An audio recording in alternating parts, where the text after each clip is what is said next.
एक समय की बात है, आगरा शहर अपनी पूरी शान और शौकत के साथ चमक रहा था।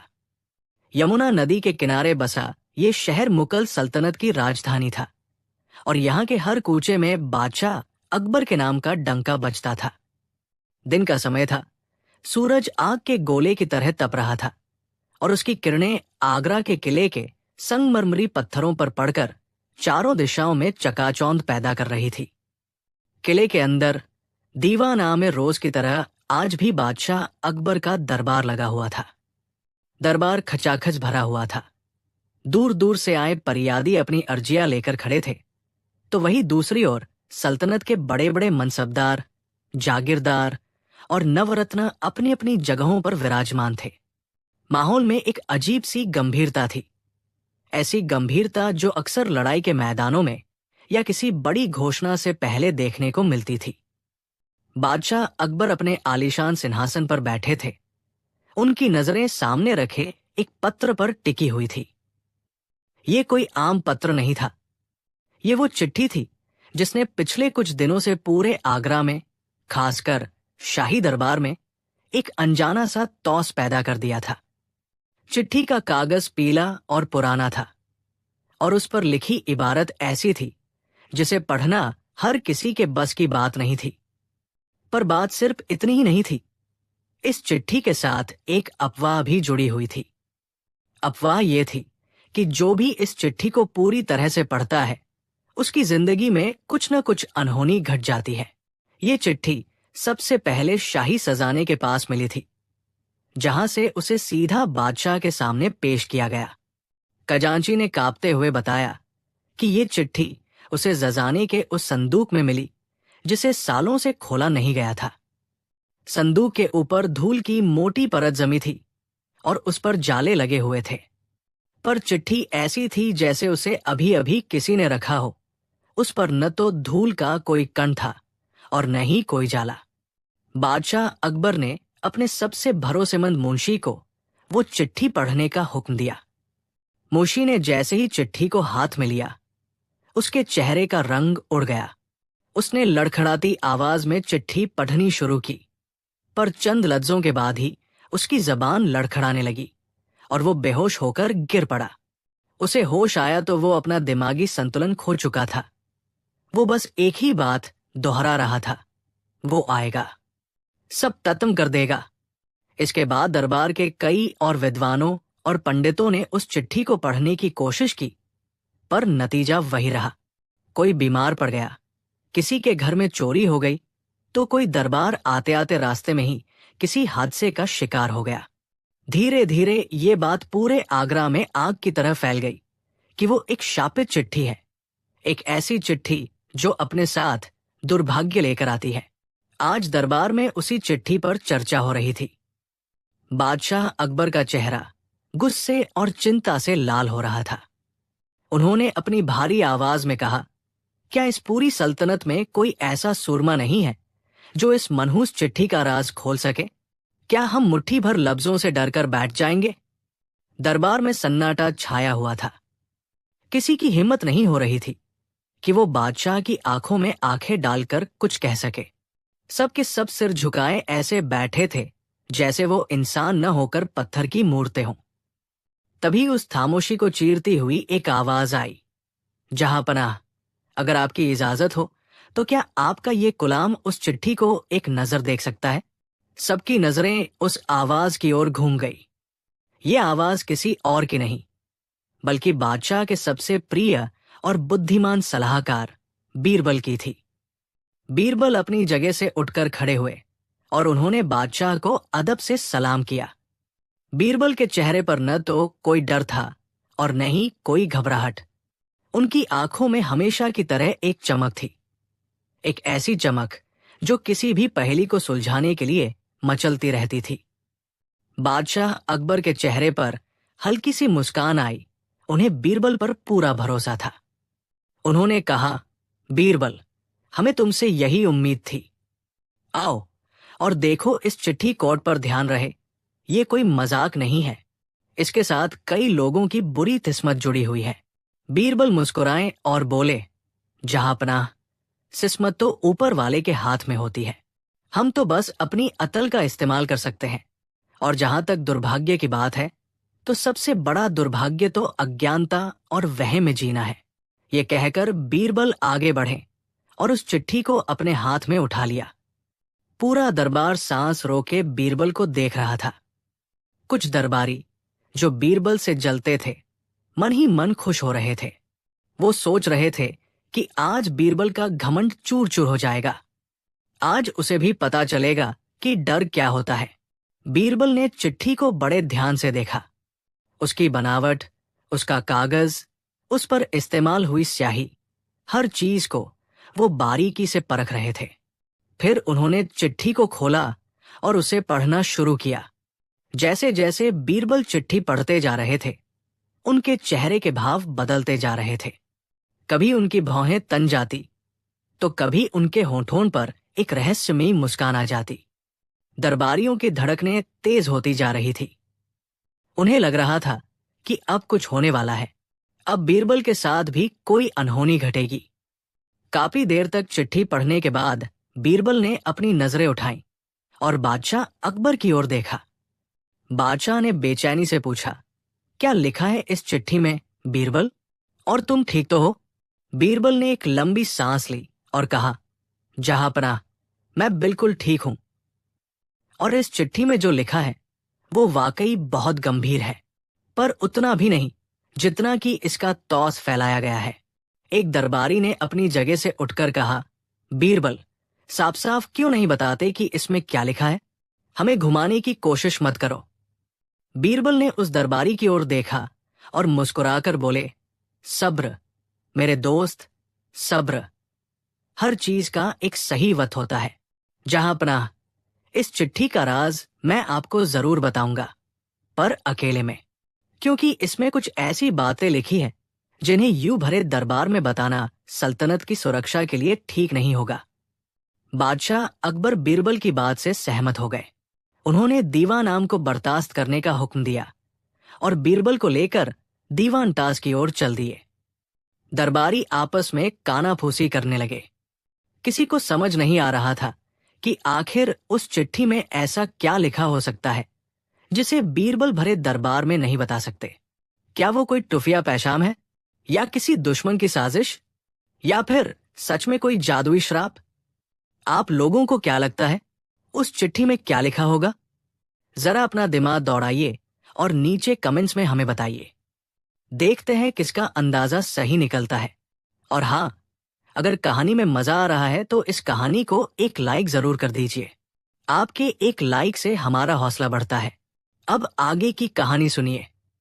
दीवान-ए-ताश में बादशाह अकबर और बीरबल के सिवा और कोई नहीं था। वहां का माहौल दीवान आम से भी ज्यादा गंभीर था। बादशाह अपने सिंहासन पर बैठे थे और बीरबल उनके सामने खड़े थे। अब बताओ बीरबल, बादशाह ने कहा, क्या है इस चिट्ठी का राज? और ये भी बताओ कि इसे पढ़ने के बाद लोगों के साथ जो अनहोनियां हो रही हैं, उनका क्या कारण है?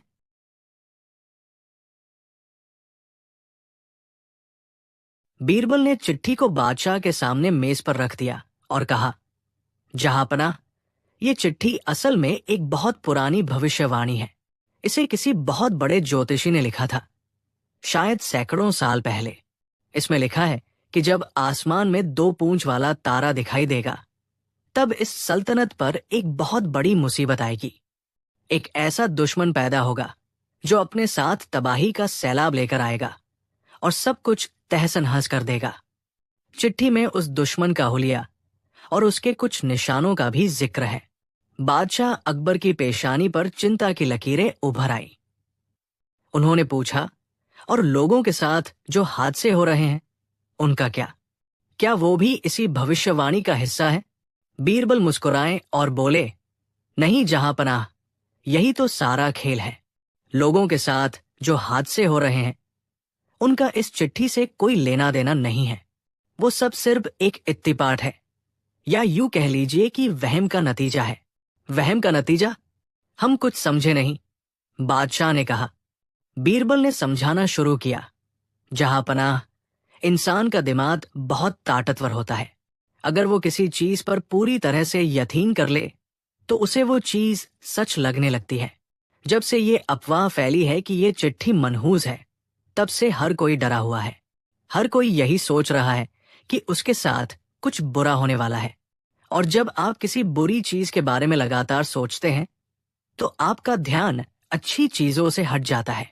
आप छोटी छोटी गलतियां करने लगते हैं और कभी कभी वही गलतियां किसी बड़े हादसे का सबब बन जाती है। मिसाल के तौर पर बीरबल ने अपनी बात जारी रखी।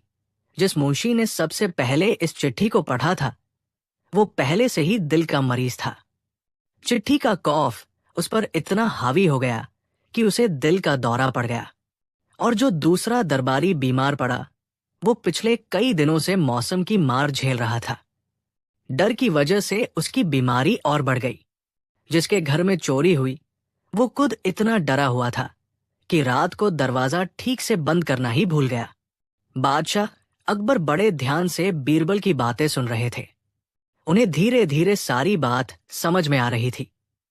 बीरबल ने आगे कहा, जहांपनाह, इस चिट्ठी का असली तत्रा इसकी भविष्यवाणी नहीं बल्कि इससे पैदा हुआ वहम है। और इस वहम को फैलाने वाला कोई और नहीं बल्कि दरबार में ही मौजूद कोई ऐसा शख्स है जो नहीं चाहता कि सल्तनत में अमन चैन बना रहे। उसने जानबूझकर इस चिट्ठी को वजाने से निकलवाया और इसके बारे में झूठी अफवाहें फैलाई ताकि लोगों में डर और अविश्वास का माहौल पैदा हो सके। वो चाहता है कि हम सब इस चिट्ठी में उलझे रहें और वो पर्दे के पीछे अपनी साजिश को अंजाम दे सके। ये सुनकर बादशाह अकबर का खून खौल उठा। उन्होंने अपनी तलवार की मूठ पर हाथ रखते हुए कहा, कौन है वो गद्दार? हमें उसका नाम बताओ। बीरबल। हम उसे ऐसी सजा देंगे कि उसकी आने वाली नस्लें भी याद रखेंगी। बीरबल ने कहा, जहांपनाह, अभी मेरे पास कोई सबूत नहीं है, पर मुझे यकीन है कि वो शख्स जल्द ही कोई ऐसी तलती करेगा जिससे वो खुद ब खुद बेनचाब हो जाएगा। हमें बस थोड़ा सब्र रखना होगा और सही वक्त का इंतजार करना होगा। बादशाह ने पूछा, तो अब हमें क्या करना चाहिए? क्या हम हाथ पर हाथ धरे बैठे रहें? नहीं, जहांपनाह, बीरबल ने कहा, हमें सबसे पहले लोगों के दिल से इस चिट्ठी का डर निकालना होगा। और इसका एक ही तरीका है। हमें यह साबित करना होगा कि ये चिट्ठी मनहूस नहीं है और ये काम मैं खुद करूंगा। तुम क्या करोगे बीरबल? बादशाह ने उत्सुकता से पूछा। बीरबल की आंखों में एक शरारती चमक उभरी। उन्होंने कहा, जहांपनाह, मैं ऐलान करूंगा कि मैं इस चिट्ठी को अपने घर ले जा रहा हूं। मैं इसे 7 दिनों तक अपने पास रखूंगा। अगर 7 दिनों के अंदर मेरे साथ कोई अनहोनी नहीं हुई तो ये साबित हो जाएगा कि ये चिट्ठी मनहूस नहीं है। बादशाह अकबर बीरबल की इस योजना से बहुत प्रभावित हुए। उन्होंने कहा, तुम अपनी जान नतरे में डाल रहे हो बीरबल। अगर वो साजिश करने वाला शख्स तुम्हें कोई नुकसान पहुंचाने की कोशिश करे तो? बीरबल ने जवाब दिया, जहांपनाह, जब तक आपका साया मेरे सर पर है मेरा कोई कुछ नहीं बिगाड़ सकता। और वैसे भी वो शख्स मुझे कोई सीधा नुकसान पहुंचाने की हिम्मत नहीं करेगा, क्योंकि अगर मुझे कुछ हो गया तो आपका पहला शक उसी पर जाएगा। वो जो भी करेगा बहुत होशियारी से करेगा और हमें उसी की होशियारी को पकड़ना है। अगले दिन बीरबल ने भरे दरबार में ये ऐलान कर दिया कि वो उस शापित चिट्ठी को 7 दिनों के लिए अपने घर ले जा रहे हैं। ये सुनकर दरबार में एक बार फिर कानाफूसी का दौर शुरू हो गया। बीरबल के दोस्तों को उनकी चिंता होने लगी तो वही उनके दुश्मन मन ही मन जश्न मनाने लगे। उन्हें लगा कि बीरबल ने खुद ही अपनी मौत को दावत दे दी है। बीरबल उस चिट्ठी को लेकर अपने घर आ गए। उन्होंने उसे अपनी सबसे महफूज तिजोरी में रख दिया और ऐसे रहने लगे जैसे कुछ हुआ ही ना हो। वो रोज की तरह दरबार जाते, लोगों से हंस बोल कर मिलते और अपनी जिम्मेदारियां निभाते। पहला दिन गुजरा, कुछ नहीं हुआ। दूसरा दिन गुजरा, कुछ नहीं हुआ। तीसरा, चौथा, 5वां दिन गुजरते जा रहे थे और बीरबल बिल्कुल सही सलामत थे। उनके चेहरे पर चिंता की एक लकीर तक नहीं थी। जैसे जैसे दिन बीत रहे थे लोगों का डर कम होता जा रहा था। उन्हें लगने लगा था कि बीरबल सही कहते हैं, ये चिट्ठी मनहूस नहीं है, ये सब सिर्फ एक वहम है। लेकिन बीरबल के दुश्मन परेशान थे। उनकी साजिश नाकाम होती दिख रही थी। उन्होंने सोचा था कि बीरबल के साथ कोई ना कोई हादसा जरूर होगा, पर ऐसा कुछ नहीं हो रहा था। उन दुश्मनों का सरगना था दरबार का एक बड़ा मंत्री, मीर थासिम। मीर थासिम बहुत ही चालाक और मक्कार इंसान था। वो बीरबल की बढ़ती हुई शोहरत से जलता था और किसी भी तरह उसे बादशाह की नजरों से गिराना चाहता था। ये चिट्ठी वाली साजिश उसी ने रची थी। उसने ही अपने एक आदमी से कहकर वो पुरानी भविष्यवाणी वाली चिट्ठी सजाने में रखवाई थी और फिर उसके बारे में अफवाहें फैलाई थी। जब उसने देखा कि बीरबल 7 दिनों तक सही सलामत है, तो वो आगब बुला हो गया। उसने सोचा कि अब उसे कुछ बड़ा करना होगा, कुछ ऐसा जिससे बीरबल की इज्जत मिट्टी में मिल जाए और बादशाह का भरोसा उस पर से उठ जाए। 7वें दिन की रात थी। बीरबल अपने कमरे में गहरी नींद में सो रहे थे। तभी उनके घर के बाहर कुछ आहट हुई। मीर थासिम ने अपने कुछ गुंडों को भेजा था। उनका मकसद बीरबल को मारना नहीं था, बल्कि उनके घर में आग लगाना था। वो चाहते थे कि सब कुछ जलकर टाक हो जाए और साथ में वो चिट्ठी भी। फिर वो ये अफवाह फैला देते कि चिट्ठी के श्राप ने बीरबल का घर जला दिया। गुंडों ने चुपके से बीरबल के घर को चारों ओर से घेर लिया और उसमें आग लगा दी। देखते ही देखते आग की लपटें आसमान छूने लगी। बीरबल की नींद धुएं की गंध से टूटी। उन्होंने उठकर देखा तो उनके होश उड़ गए। उनका पूरा घर आग की लपटों से घिरा हुआ था। उन्होंने फौरन अपनी पत्नी और बच्चों को जगाया और उन्हें किसी तरह घर के पिछवाड़े से बाहर निकाला। अब बीरबल के सामने सबसे बड़ी चुनौती थी उस चिट्ठी को बचाने की। वो जानते थे कि अगर वो चिट्ठी जल गई तो मीर तासिम की साजिश कामयाब हो जाएगी। जान की परवाह किए बिना बीरबल वापस जलते हुए घर में घुस गए। आग की लपटें उनके कपड़ों को छू रही थी। धुएं से उनका दम घुट रहा था, पर उनके दिमाग में बस एक ही चीज थी, उस चिट्ठी को बचाना। वो किसी तरह अपनी तिजोरी तक पहुंचे। तिजोरी आग से तप रही थी। उन्होंने अपने अंगोछे से उसे खोलने की कोशिश की, पर वो इतनी गर्म थी कि उनके हाथ जल गए। दोस्तों, क्या आपको लगता है कि बीरबल उस चिट्ठी को बचा पाएंगे या फिर मीर थासिम की साजिश कामयाब हो जाएगी? आपकी राय हमारे लिए बहुत मायने रखती है। नीचे कमेंट करके जरूर बताइए। और अगर आप कहानी के इस मोड़ पर दांतों तले उंगली दबा चुके हैं, तो इस कहानी को अपने दोस्तों और परिवार के साथ शेयर करना मत भूलिएगा। क्या पता उन्हें भी ये कहानी उतनी ही पसंद आए जितनी आपको आ रही है। चलिए अब देखते हैं कि आगे क्या होता है। बीरबल ने हिम्मत नहीं हारी। उन्होंने पास में रखे पानी के एक घड़े को उठाया और सारा पानी तिजोरी पर डाल दिया। तिजोरी से भाप का एक बड़ा सा गुबार उठा। फिर उन्होंने अपनी पूरी ताकत लगाकर तिजोरी का दरवाजा खोला और अंदर से वो चिट्ठी निकाल ली। चिट्ठी को हाथ में लेकर वो जैसे ही पलटे, छत का एक जलता हुआ हिस्सा उनके ऊपर गिरने ही वाला था। पर तभी किसी ने उन्हें धक्का देकर एक तरफ गिरा दिया और चुद उस जलते हुए हिस्से के नीचे आ गया। बीरबल ने मुड़कर देखा तो वो बादशाह अकबर के सबसे वफादार सिपाही थे, जिन्हें बादशाह ने बीरबल की हिफाजत के लिए खुफिया तौर पर तैनात किया था। बाहर शोर सुनकर गांव के लोग इकट्ठा हो गए थे। सब मिलकर आग बुझाने की कोशिश कर रहे थे। थोड़ी देर में आग पर काबू पा लिया गया, पर तब तक बीरबल का घर लगभग पूरी तरह जलकर टाक हो चुका था। अगली सुबह ये खबर पूरे आगरा में फैल गई। बीरबल के दुश्मन बहुत खुश थे। मीर तासिम ने दरबार में जाकर बादशाह के कान भरने शुरू कर दिए। देखा जहांपनाह, उसने कहा, मैंने तो पहले ही कहा था कि ये चिट्ठी मनहूस है। बीरबल ने हमारी बात नहीं मानी और देखिए उसका क्या हश्र हुआ। उसका पूरा घर जलकर राख हो गया। गनीमत है कि उसकी जान बच गई।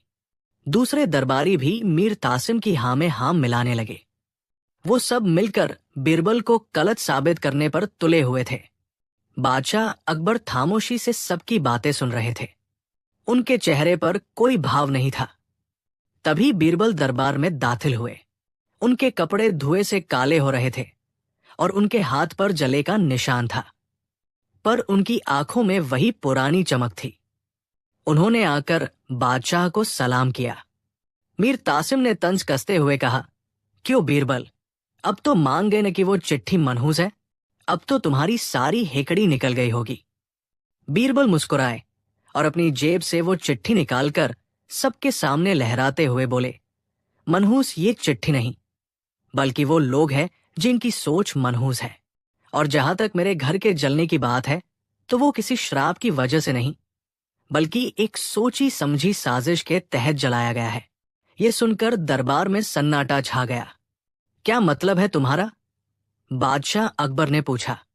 बीरबल ने कहा, जहांपनाह, जब मैंने ये चिट्ठी अपने पास रखी थी, तभी मुझे अंदाजा हो गया था कि असली साजिश करने वाला शख्स चुप नहीं बैठेगा। वो मुझे नुकसान पहुंचाने की कोई न कोई कोशिश जरूर करेगा। इसलिए मैंने पहले से ही कुछ इंतजाम कर रखे थे। मैंने अपने कुछ जासूसों को अपने ही घर के आसपास तैनात कर दिया था, ताकि वो हर आने जाने वाले पर नजर रख सकें। बीरबल ने अपनी बात आगे बढ़ाते हुए कहा, कल रात जब मेरे घर में आग लगाई गई, तो मेरे जासूसों ने उन गुंडों को देख लिया था और उन्होंने उनमें से एक को जिंदा पकड़ भी लिया है। और उस गुंडे ने अपना मुंह खोल दिया है। उसने बता दिया है कि उसे ये काम करने के लिए किसने भेजा था। ये सुनते ही मीर तासिम के पैरों तले जमीन खिसक गई।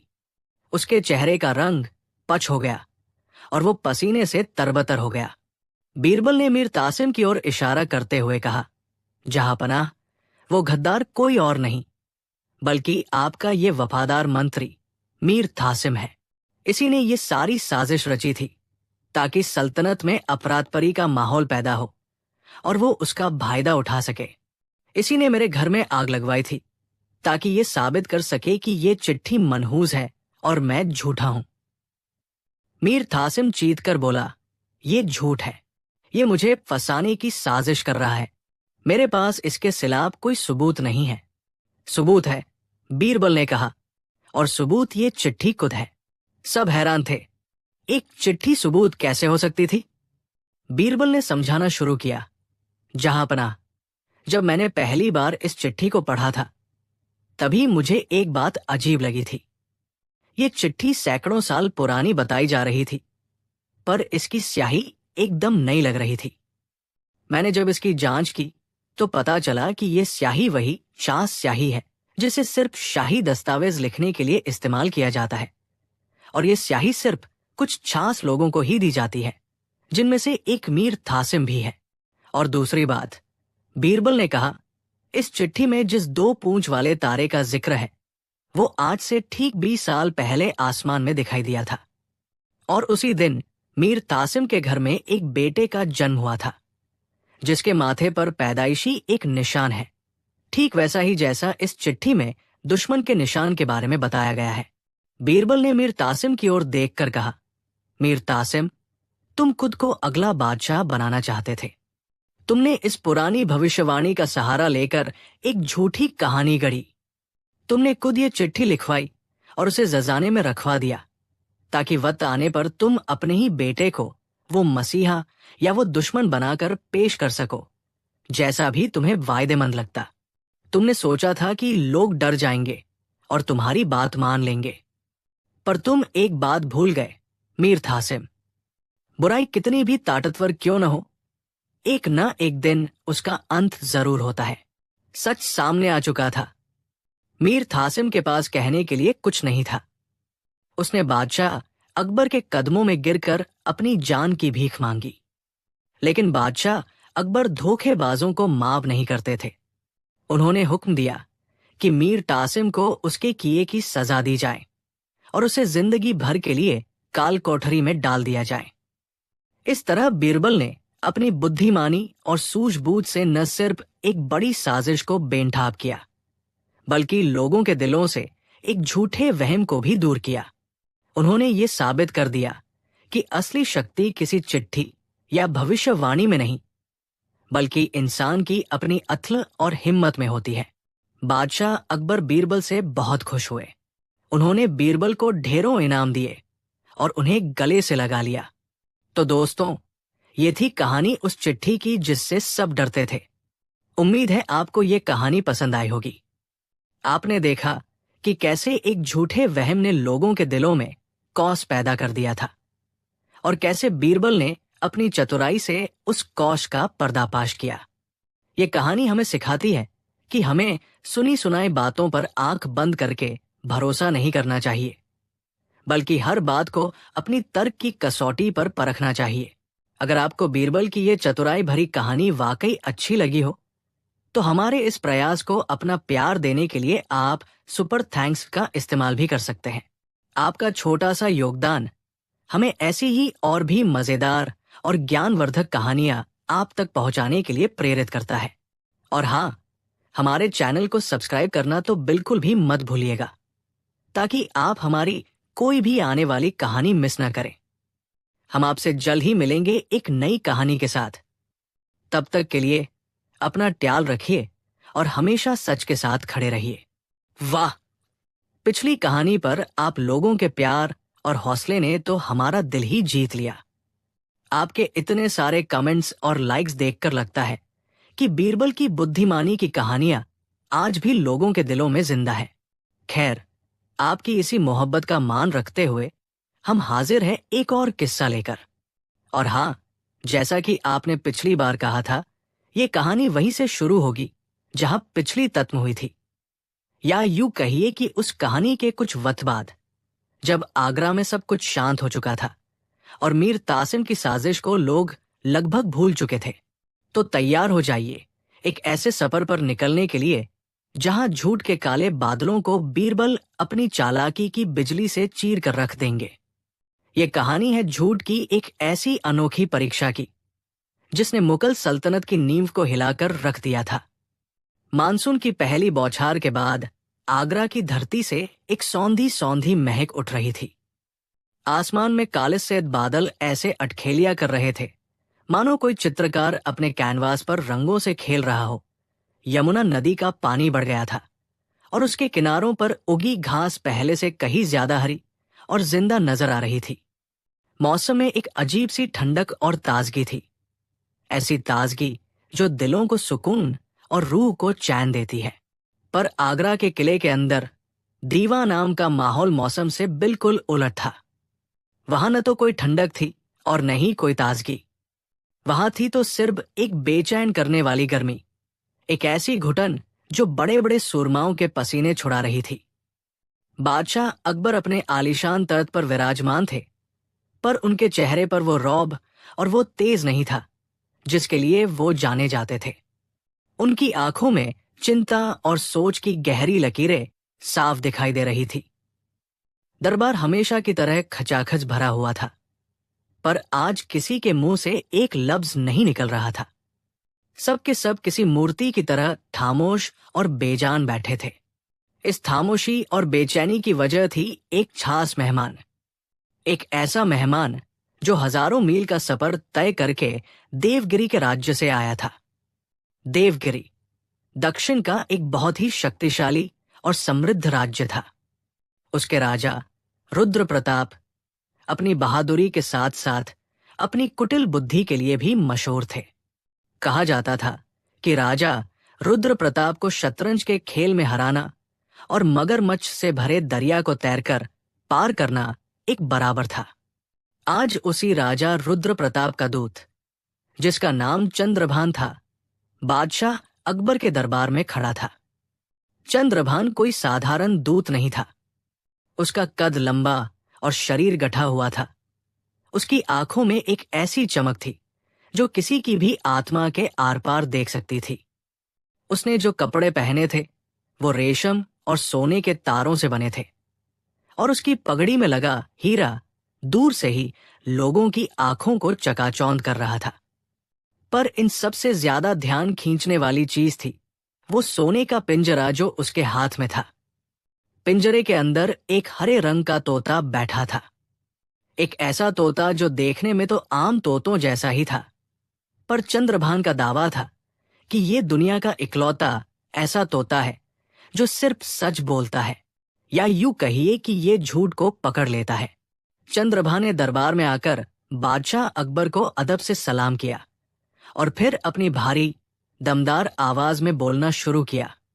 शहंशाहेंद, बादशाह सलामत अकबर, हमारे महाराज, देवगिरी के शेर राजा रुद्र प्रताप ने आपके लिए एक खास तोहफा और एक पैशाम भेजा है। ये कहकर उसने सोने के पिंजरे को आगे बढ़ा दिया। ये कोई मामूली तोता नहीं है जहां पनाह, इसका नाम है सत्यवक्ता। इसकी खासियत यह है कि ये किसी भी झूठे इंसान के सामने खामोश नहीं रह सकता। जैसे ही कोई इसके सामने झूठ बोलता है, ये बेचैन होकर चीखने लगता है। हमारे महाराज का कहना है कि जिस दरबार में न्याय और सच्चाई का बोलबाला होता है, वहां हर इंसान को सच बोलने की आदत होनी चाहिए। उन्होंने ये तोहफा आपकी सल्तनत के लिए दोस्ती के प्रतीक के तौर पर भेजा है। चंद्रभान की बात सुनकर पूरे दरबार में एक हलचल सी मच गई। सब लोग उस तोते को देखने के लिए अपनी जगहों से उठकर खड़े हो गए। किसी को भी इस बात पर यकीन नहीं हो रहा था। भला एक तोता कैसे सच और झूठ का फैसला कर सकता है? ये जरूर कोई चाल है, कोई धोखा है। एक मंत्री जो अपनी चापलूसी के लिए मशहूर था, अपनी जगह से उठा और बोला, जहां पनाह, मैं आपकी सल्तनत का सबसे वफादार सेवक हूं। जैसे ही उसने ये वाक्य पूरा किया, पिंजरे के अंदर बैठा तोता जोर जोर से चीखने लगा, झूठ, झूठ, ये झूठ है। तोते की आवाज इतनी तेज और साफ थी कि सब लोग चौंक गए। उस मंत्री का चेहरा शर्म से लाल हो गया और वो बौरन अपनी जगह पर बैठ गया। दरबार में बैठे लोग अब एक दूसरे को शक की निगाह से देखने लगे। चंद्रभान के चेहरे पर एक कुटिल मुस्कान थी। उसने कहा, देखा आपने जहांपना, सत्यवक्ता कभी गलती नहीं करता। अब तो दरबारियों के मन में डर बैठ गया। कोई भी कुछ बोलने की हिम्मत नहीं कर पा रहा था। बादशाह अकबर भी सोच में पड़ गए। वो समझ नहीं पा रहे थे कि ये कोई जादू है, कोई विज्ञान है, या फिर कोई बहुत बड़ी साजिश। अगर ये तोता सच में झूठ पकड़ सकता है, तो ये सल्तनत के लिए बहुत फायदेमंद भी हो सकता है। इससे सारे झूठे और मक्कार लोग बेनठाब हो जाएंगे। पर अगर ये कोई चाल है, तो इसका मकसद मुगल सल्तनत को पूरी दुनिया के सामने नीचा दिखाना हो सकता है। दरबार में एक और मंत्री थे, हकीम मिर्जा। हकीम मिर्जा खुद को बहुत बड़ा ज्ञानी और वैज्ञानिक समझते थे। उन्हें लगता था कि बीरबल की बुद्धिमानी सिर्फ किताबी बातें हैं, जबकि असली ज्ञान तो विज्ञान में है। वो अपनी जगह से उठे और बोले, जहां पनाह, इसमें कोई जादू नहीं है। ये जरूर विज्ञान का कोई कमाल होगा। हर इंसान जब सच या झूठ बोलता है, तो उसके शरीर से अलग अलग तरह की तरंगें निकलती है। हो सकता है कि इस तोते के अंदर इन तरंगों को पहचानने की कोई ताश शक्ति हो। हकीम मिर्जा ने अपनी बात को सही साबित करने के लिए खुद को पेश किया।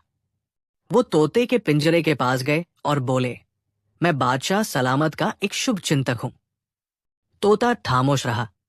फिर उन्होंने कहा, मैं इस दरबार में मौजूद सबसे बुद्धिमान व्यक्ति हूं। तोता फौरन चीखने लगा, झूठ, झूठ, परम झूठ। हकीम मिर्जा का चेहरा देखने लायक था। उनकी सारी वैज्ञानिकता धरी की धरी रह गई। वो इतना झेम गए कि चुपचाप अपनी जगह पर जाकर बैठ गए। अब तो बादशाह अकबर की चिंता और बढ़ गई। उन्होंने दरबार में चारों ओर नजर दौड़ाई। उनकी नजरें किसी को ढूंढ रही थी, एक ऐसा शख्स जो इस मुश्किल पहेली को सुलझा सके। और वो शख्स थे बीरबल। बीरबल हमेशा की तरह अपनी जगह पर शांत बैठे थे। उनके चेहरे पर न तो कोई हैरानी थी, न कोई डर, और न ही कोई उत्साह। वो बस खामोशी से सब कुछ देख और सुन रहे थे, जैसे कोई नाटक चल रहा हो और वो उसके अगले दृश्य का इंतजार कर रहे हों। बादशाह ने बीरबल की ओर देखा और पूछा, बीरबल, इस मामले में तुम्हारी क्या राय है? क्या तुम इस तोते की सच्चाई का पता लगा सकते हो? पूरा दरबार अब बीरबल की ओर देखने लगा। चंद्रभान भी बीरबल को घूर रहा था। उसे पता था कि अगर इस दरबार में कोई उसकी चाल को पकड़ सकता है, तो वो सिर्फ बीरबल ही है।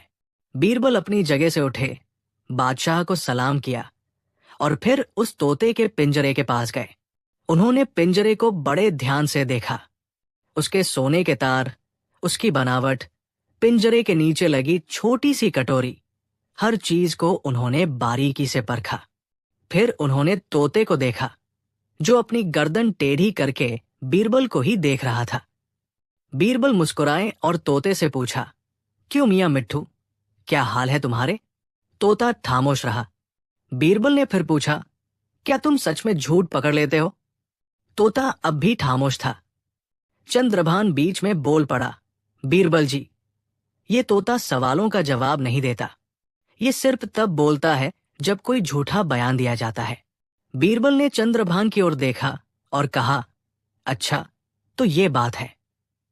फिर वो तोते की ओर मुड़े और एक बहुत ही अजीब सा सवाल पूछा, हे सत्यवक्ता तोते, अगर मैं ये कहूं कि मैं अभी झूठ बोल रहा हूं, तो क्या तुम चीखोगे या खामोश रहोगे? बीरबल का ये सवाल सुनकर पूरा दरबार सोच में पड़ गया। ये तो एक ऐसा सवाल था जिसका कोई सीधा जवाब नहीं था।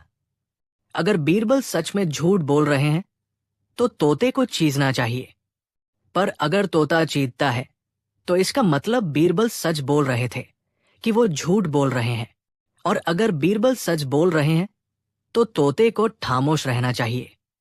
पर अगर तोता खामोश रहता है तो इसका मतलब बीरबल झूठ बोल रहे थे कि वो झूठ बोल रहे हैं।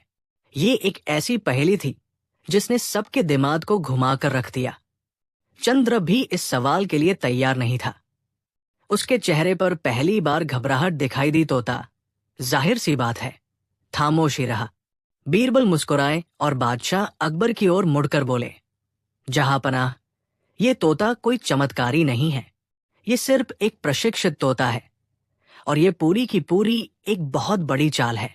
अगर आप मुझे एक दिन का समय दें तो मैं इस चाल का पर्दाफाश कर सकता हूं और ये भी साबित कर दूंगा कि ये सब कैसे किया जा रहा है। बादशाह अकबर ने बीरबल को इजाजत दे दी। उन्होंने चंद्रभान और उसके तोते को शाही मेहमान खाने में ठहराने का हुक्म दिया और दरबार को अगले दिन तक के लिए बर्खास्त कर दिया। अब दोस्तों, आपके लिए एक सवाल है। आपको क्या लगता है, बीरबल इस राज का पर्दा कैसे उठाएंगे? वो ऐसा क्या करेंगे जिससे दूध का दूध और पानी का पानी हो जाएगा? अपनी कल्पना के घोड़े दौड़ाइए और हमें कमेंट्स में बताइए। और अगर कहानी में आपको यहां तक मजा आया है तो इसे एक लाइक देकर हमारा हौसला बढ़ाना मत भूलिएगा। आपका एक एक लाइक और कमेंट हमें और बेहतर कहानियां बनाने की प्रेरणा देता है। चलिए अब आगे बढ़ते हैं। उस रात बीरबल सोए नहीं। वो अपने अध्ययन कक्ष में बैठे उस तोते और चंद्रभान के बारे में ही सोचते रहे। उन्हें यकीन था कि ये कोई हाथ की सफाई या कोई वैज्ञानिक तरकीब है। जरूर पिंजरे में या उसके आसपास कोई ऐसी चीज छुपी है जिसे कोई देख नहीं पा रहा है। पर वो क्या हो सकती है? उन्होंने अपने एक सबसे भरोसेमंद जासूस को चंद्र पर नजर रखने के लिए भेजा। जासूस ने आकर बताया कि चंद्रभान अपने कमरे में किसी से बात नहीं कर रहा है और तोता भी बिल्कुल शांत है। पर एक अजीब बात उसने जरूर देखी थी। चंद्रभान हर थोड़ी देर में अपने पैर से जमीन पर एक छास लय में थपकी देता है और उसके हाथ में एक अंगूठी है जिसे वो बार बार घुमाता रहता है। बीरबल को इसी में कोई सुराग नजर आया। उन्होंने सोचा, हो सकता है कि तोते को चींचने का इशारा किसी आवाज से दिया जाता हो, एक ऐसी आवाज जो बहुत धीमी हो और जिसे आम इंसान न सुन पाए, पर तोता सुन ले, और वो आवाज शायद चंद्रभान के पैर की थपकी या उसकी अंगूठी से पैदा होती हो। पर अगर ऐसा है तो चंद्रभान को कैसे पता चलता है कि सामने वाले ने सच बोला है या झूठ? इसका मतलब कोई और भी है जो इस साजिश में शामिल है, कोई ऐसा जो दरबार में ही मौजूद था और जो चंद्रभान को इशारा कर रहा था। ये सोचते सोचते सुबह हो गई। बीरबल के दिमाग में एक योजना ने जन्म ले लिया था। एक ऐसी योजना जो न सिर्फ तोते का राज खोलेगी बल्कि उस छुपे हुए साजिशकर्ता को भी बेनकाब कर देगी। अगले दिन दरबार फिर से लगा। माहौल में कल से भी ज्यादा तनाव था। सब लोग ये देखने के लिए बेताब थे कि बीरबल आज क्या करने वाले हैं। चंद्रभान अपने तोते के साथ दरबार में मौजूद था। उसके चेहरे पर आज भी वही आत्मविश्वास झलक रहा था। बीरबल दरबार में आए और उनके हाथ में एक बड़ा सा संदूक था, जिसे 2 नौकरों ने उठाकर लाया था। संदूक को एक मखमली चादर से ढका गया था। बीरबल ने बादशाह से कहा, जहांपनाह, आज इस सत्यवक्ता तोते की अंतिम परीक्षा होगी। आज ये साबित हो जाएगा कि ये चमत्कारी है या नहीं। ये कहकर उन्होंने संदूक को दरबार के बीचों बीच रखवा दिया। फिर वो तोते के पिंजरे के पास गए और बोले, हे महान तोते, तुम्हारे सच बोलने की शक्ति की परीक्षा आज पूरा हिंदुस्तान देखेगा। इस संदूक के अंदर या तो सल्तनत की सबसे कीमती हीरे की माला है, या फिर मेरे पैरों की धूल भरी पुरानी जूतियां। अब तुम ही बताओ, इस संदूक के अंदर क्या है? ये एक और ऐसा सवाल था जिसने सबको चक्कर में डाल दिया। तोता तो सिर्फ झूठ या सच पर प्रतिक्रिया देता था। वो ये कैसे बता सकता था कि संदूक में क्या है? चंद्रभान मुस्कुराया और बोला, बीरबल जी, लगता है आप भूल गए। ये तोता भविष्यवाणी नहीं करता, सिर्फ झूठ पकड़ता है। आप कोई बयान दीजिए, फिर ये बताएगा कि वो सच है या झूठ। बहुत खूब, बीरबल ने कहा। तो ठीक है, मैं ही बयान देता हूं। बीरबल ने संदूक की ओर इशारा करते हुए पूरे आत्मविश्वास से कहा, इस संदूक के अंदर हीरे की माला है। अब सबकी नजरें तोते पर थी। क्या वो चीड़ेगा? चंद्रभान और उसके छुपे हुए साथी के लिए ये एक मुश्किल स्थिति थी। उन्हें नहीं पता था कि संदूक में सच में क्या है। अगर वो तोते से झूठ कहलवा देते हैं और अंदर से माला निकल आई तो उनकी पोल खुल जाएगी, और अगर वो तोते को खामोश रखते हैं और अंदर से जूतियां निकल आईं तो भी वो झूठे साबित हो जाएंगे। चंद्रभान ने कुछ सोचा और फिर एक चाल चली। उसने तोते को खामोश रखने का इशारा किया। उसे लगा कि बीरबल जैसा बुद्धिमान व्यक्ति अपनी पुरानी जूतियां दरबार में लाकर अपनी बेइज्जती नहीं करवाएगा। जरूर अंदर माला ही होगी। तोता खामोश रहा। दरबार में बैठे लोग फुसफुसाने लगे, देखो, तोता खामोश है, इसका मतलब संदूक में सच में हीरे की माला है। हकीम मिर्जा ने भी विजयी भाव से बीरबल की ओर देखा। बीरबल मुस्कुराए। उनकी मुस्कुराहट में एक रहस्य था। उन्होंने बादशाह से कहा, जहांपनाह, जैसा कि तोते ने इशारा किया है, इस संदूक में हीरे की माला होनी चाहिए। पर अंतिम फैसले से पहले मैं चाहता हूं कि देवगिरी के महान दूत श्री चंद्रभान जी खुद अपने हाथों से इस संदूक को खोलकर सबको दिखाएं कि इसके अंदर क्या है। चंद्रभान की छाती गर्व से चौड़ी हो गई। उसे लगा कि वो जीत गया है। वो आगे बढ़ा और संदूक पर ढकी चादर को हटाया। फिर उसने संदूक का भारी ढक्कन खोला। जैसे ही संदूक खुला, चंद्रभान समेत पूरे दरबार की आंखें फटी की फटी रह गई। संदूक के अंदर न तो हीरे की माला थी और न ही बीरबल की जूतियां। संदूक अंदर से बिल्कुल खाली था। दरबार में गहरा सन्नाटा छा गया। तोता झूठा साबित हो चुका था। उसने एक ऐसे बयान को सच मान लिया था जो असल में झूठ था। चंद्रभान का चेहरा पीला पड़ गया। उसे समझ नहीं आ रहा था कि उससे कहाँ चूक हो गई।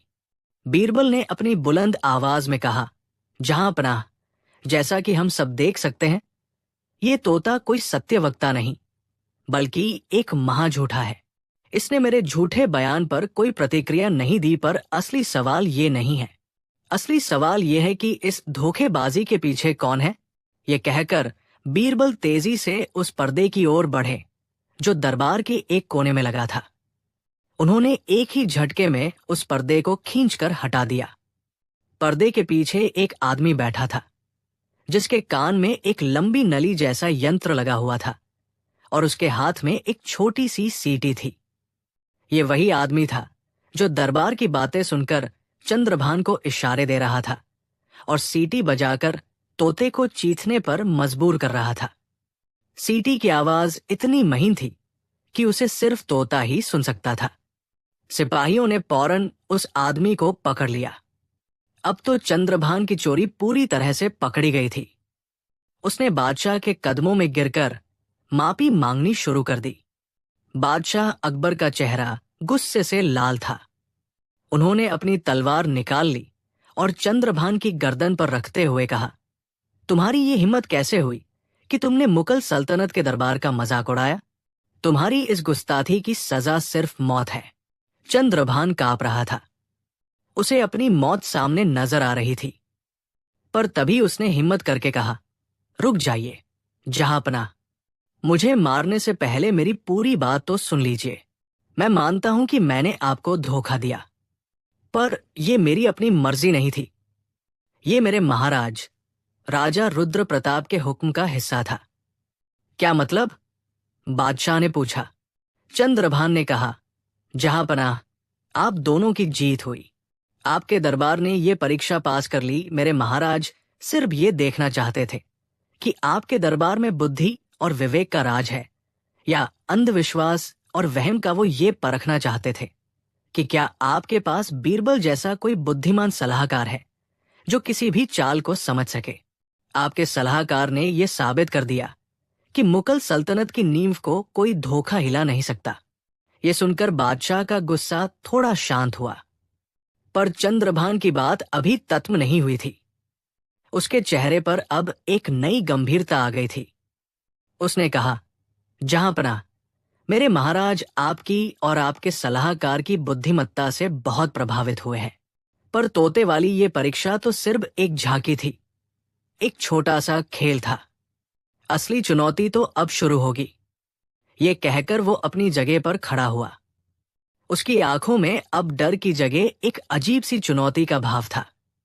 मेरे महाराज, राजा रुद्र प्रताप ने आपके लिए 3 पहेलियां भेजी है। 3 ऐसी चुनौतियां जिन्हें आज तक कोई हल नहीं कर पाया है। उन्होंने कहा है कि अगर आपके सबसे बुद्धिमान सलाहकार बीरबल इन 3 चुनौतियों को पार कर लेते हैं तो वो मुगल सल्तनत की अधीनता स्वीकार कर लेंगे और अपनी सबसे कीमती दौलत आपको सौंप देंगे। पर अगर बीरबल नाकाम रहे तो देवगिरी की सेना आगरा पर चढ़ाई कर देगी। चंद्रभान के आखिरी शब्द दीवा नाम की दीवारों से टकराकर गूंजने लगे। जहां अभी अभी जीत का जश्न मनना शुरू ही हुआ था, वहां अब एक नए और पहले से कहीं ज्यादा खतरनाक संकट के बादल मंडराने लगे थे। तोते का खेल खत्म हो चुका था, पर झूठ और सच की असली परीक्षा तो अब शुरू होने वाली थी। बादशाह अकबर ने बीरबल की ओर देखा, जिनकी आंखों में अब किसी पहेली को सुलझाने की उत्सुकता के साथ साथ एक बहुत बड़ी जिम्मेदारी का बोझ भी साफ नजर आ रहा था। आगे क्या होगा? वो 3 चुनौतियां क्या होंगी? क्या बीरबल अपनी चालाकी से देवगिरी के राजा को मात दे पाएंगे, या इस बार उनकी बुद्धिमानी भी जवाब दे जाएगी?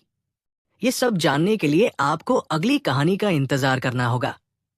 कहानी अब शुरू है। चंद्रभान के आखिरी शब्द दीवा नाम की खामोशी में किसी भारी पत्थर की तरह गिरे और पूरे माहौल में एक गहरी और खौफनाक लहर पैदा कर गए। अगर बीरबल नाकाम रहे तो देवगिरी की सेना आगरा पर चढ़ाई कर देगी। ये सिर्फ एक धमकी नहीं थी, ये एक खुली चुनौती थी।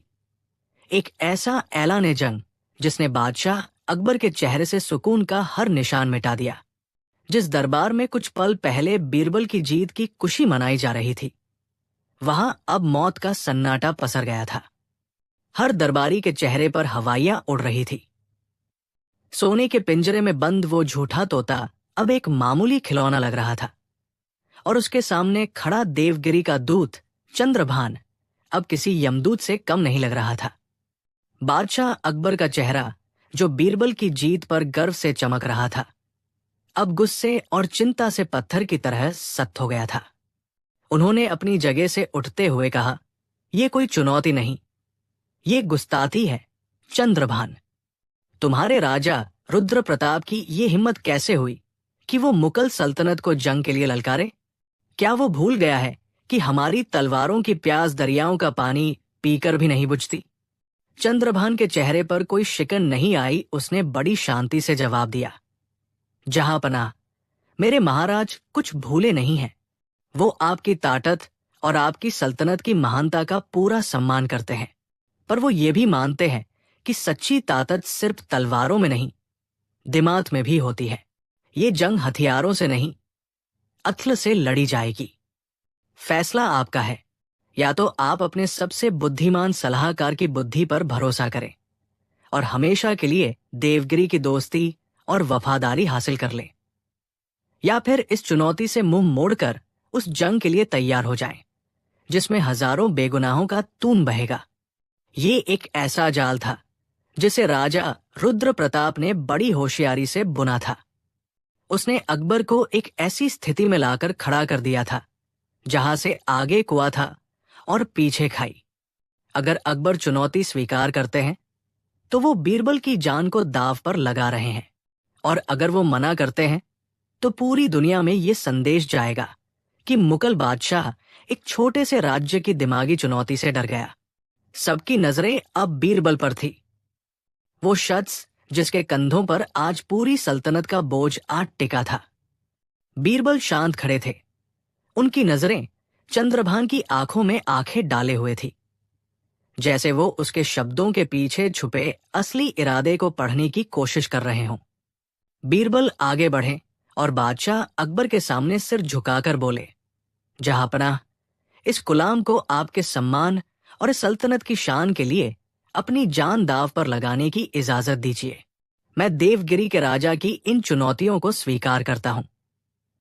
बीरबल, बादशाह अकबर लगभग चीज पड़े। तुम जानते भी हो तुम क्या कह रहे हो? ये कोई खेल नहीं है, ये तुम्हारी जिंदगी का सवाल है। जहांपनाह, बीरबल ने उसी शांत भाव से उत्तर दिया, जिंदगी और मौत तो ऊपर वाले के हाथ में है, पर इज्जत और जिल्लत इंसान के अपने फैसलों से तय होती है। अगर आज हम डर गए तो इतिहास हमें कायर कहेगा, और मुझे यकीन है कि आपकी दुआएं और मेरी अत्ल मिलकर इस मुश्किल को भी पार कर लेगी। कृपया मुझे इजाजत दें। बीरबल के आत्मविश्वास और उनकी दलीलों के आगे बादशाह अकबर निरुत्तर हो गए। उन्होंने भारी मन से बीरबल को इसकी इजाजत दे दी। चंद्रभान की आंखों में एक विजयी चमक उभरी। उसने कहा, आपका फैसला काबिले तारीफ है जहांपनाह। तो सुनिए पहली चुनौती। उसने अपने झोले से एक रेशमी कपड़े में लिपटी हुई कोई चीज निकाली। कपड़ा हटा तो अंदर से एक थाली पार्चमेंट यानी चर्मपत्र निकला। चंद्रभान ने वो थाली चर्मपत्र बीरबल को देते हुए कहा, मेरी पहली पहेली बहुत सीधी है। बीरबल जी, आपको इस थाली कागज पर कुछ ऐसा लिखकर लाना है जो सब कुछ भी हो और कुछ भी नहीं। एक ऐसी चीज जिसे पकड़ा नहीं जा सकता पर जो तोड़ दी जाती है। एक ऐसा बंधन जो बिना रस्सी के बांधता है, और एक ऐसी ताकत जो बिना हथियार के दुनिया पर राज करती है। आपके पास कल सुबह तक का वक्त है।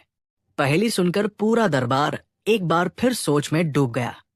ये कैसी चीज थी जो सब कुछ भी थी और कुछ भी नहीं?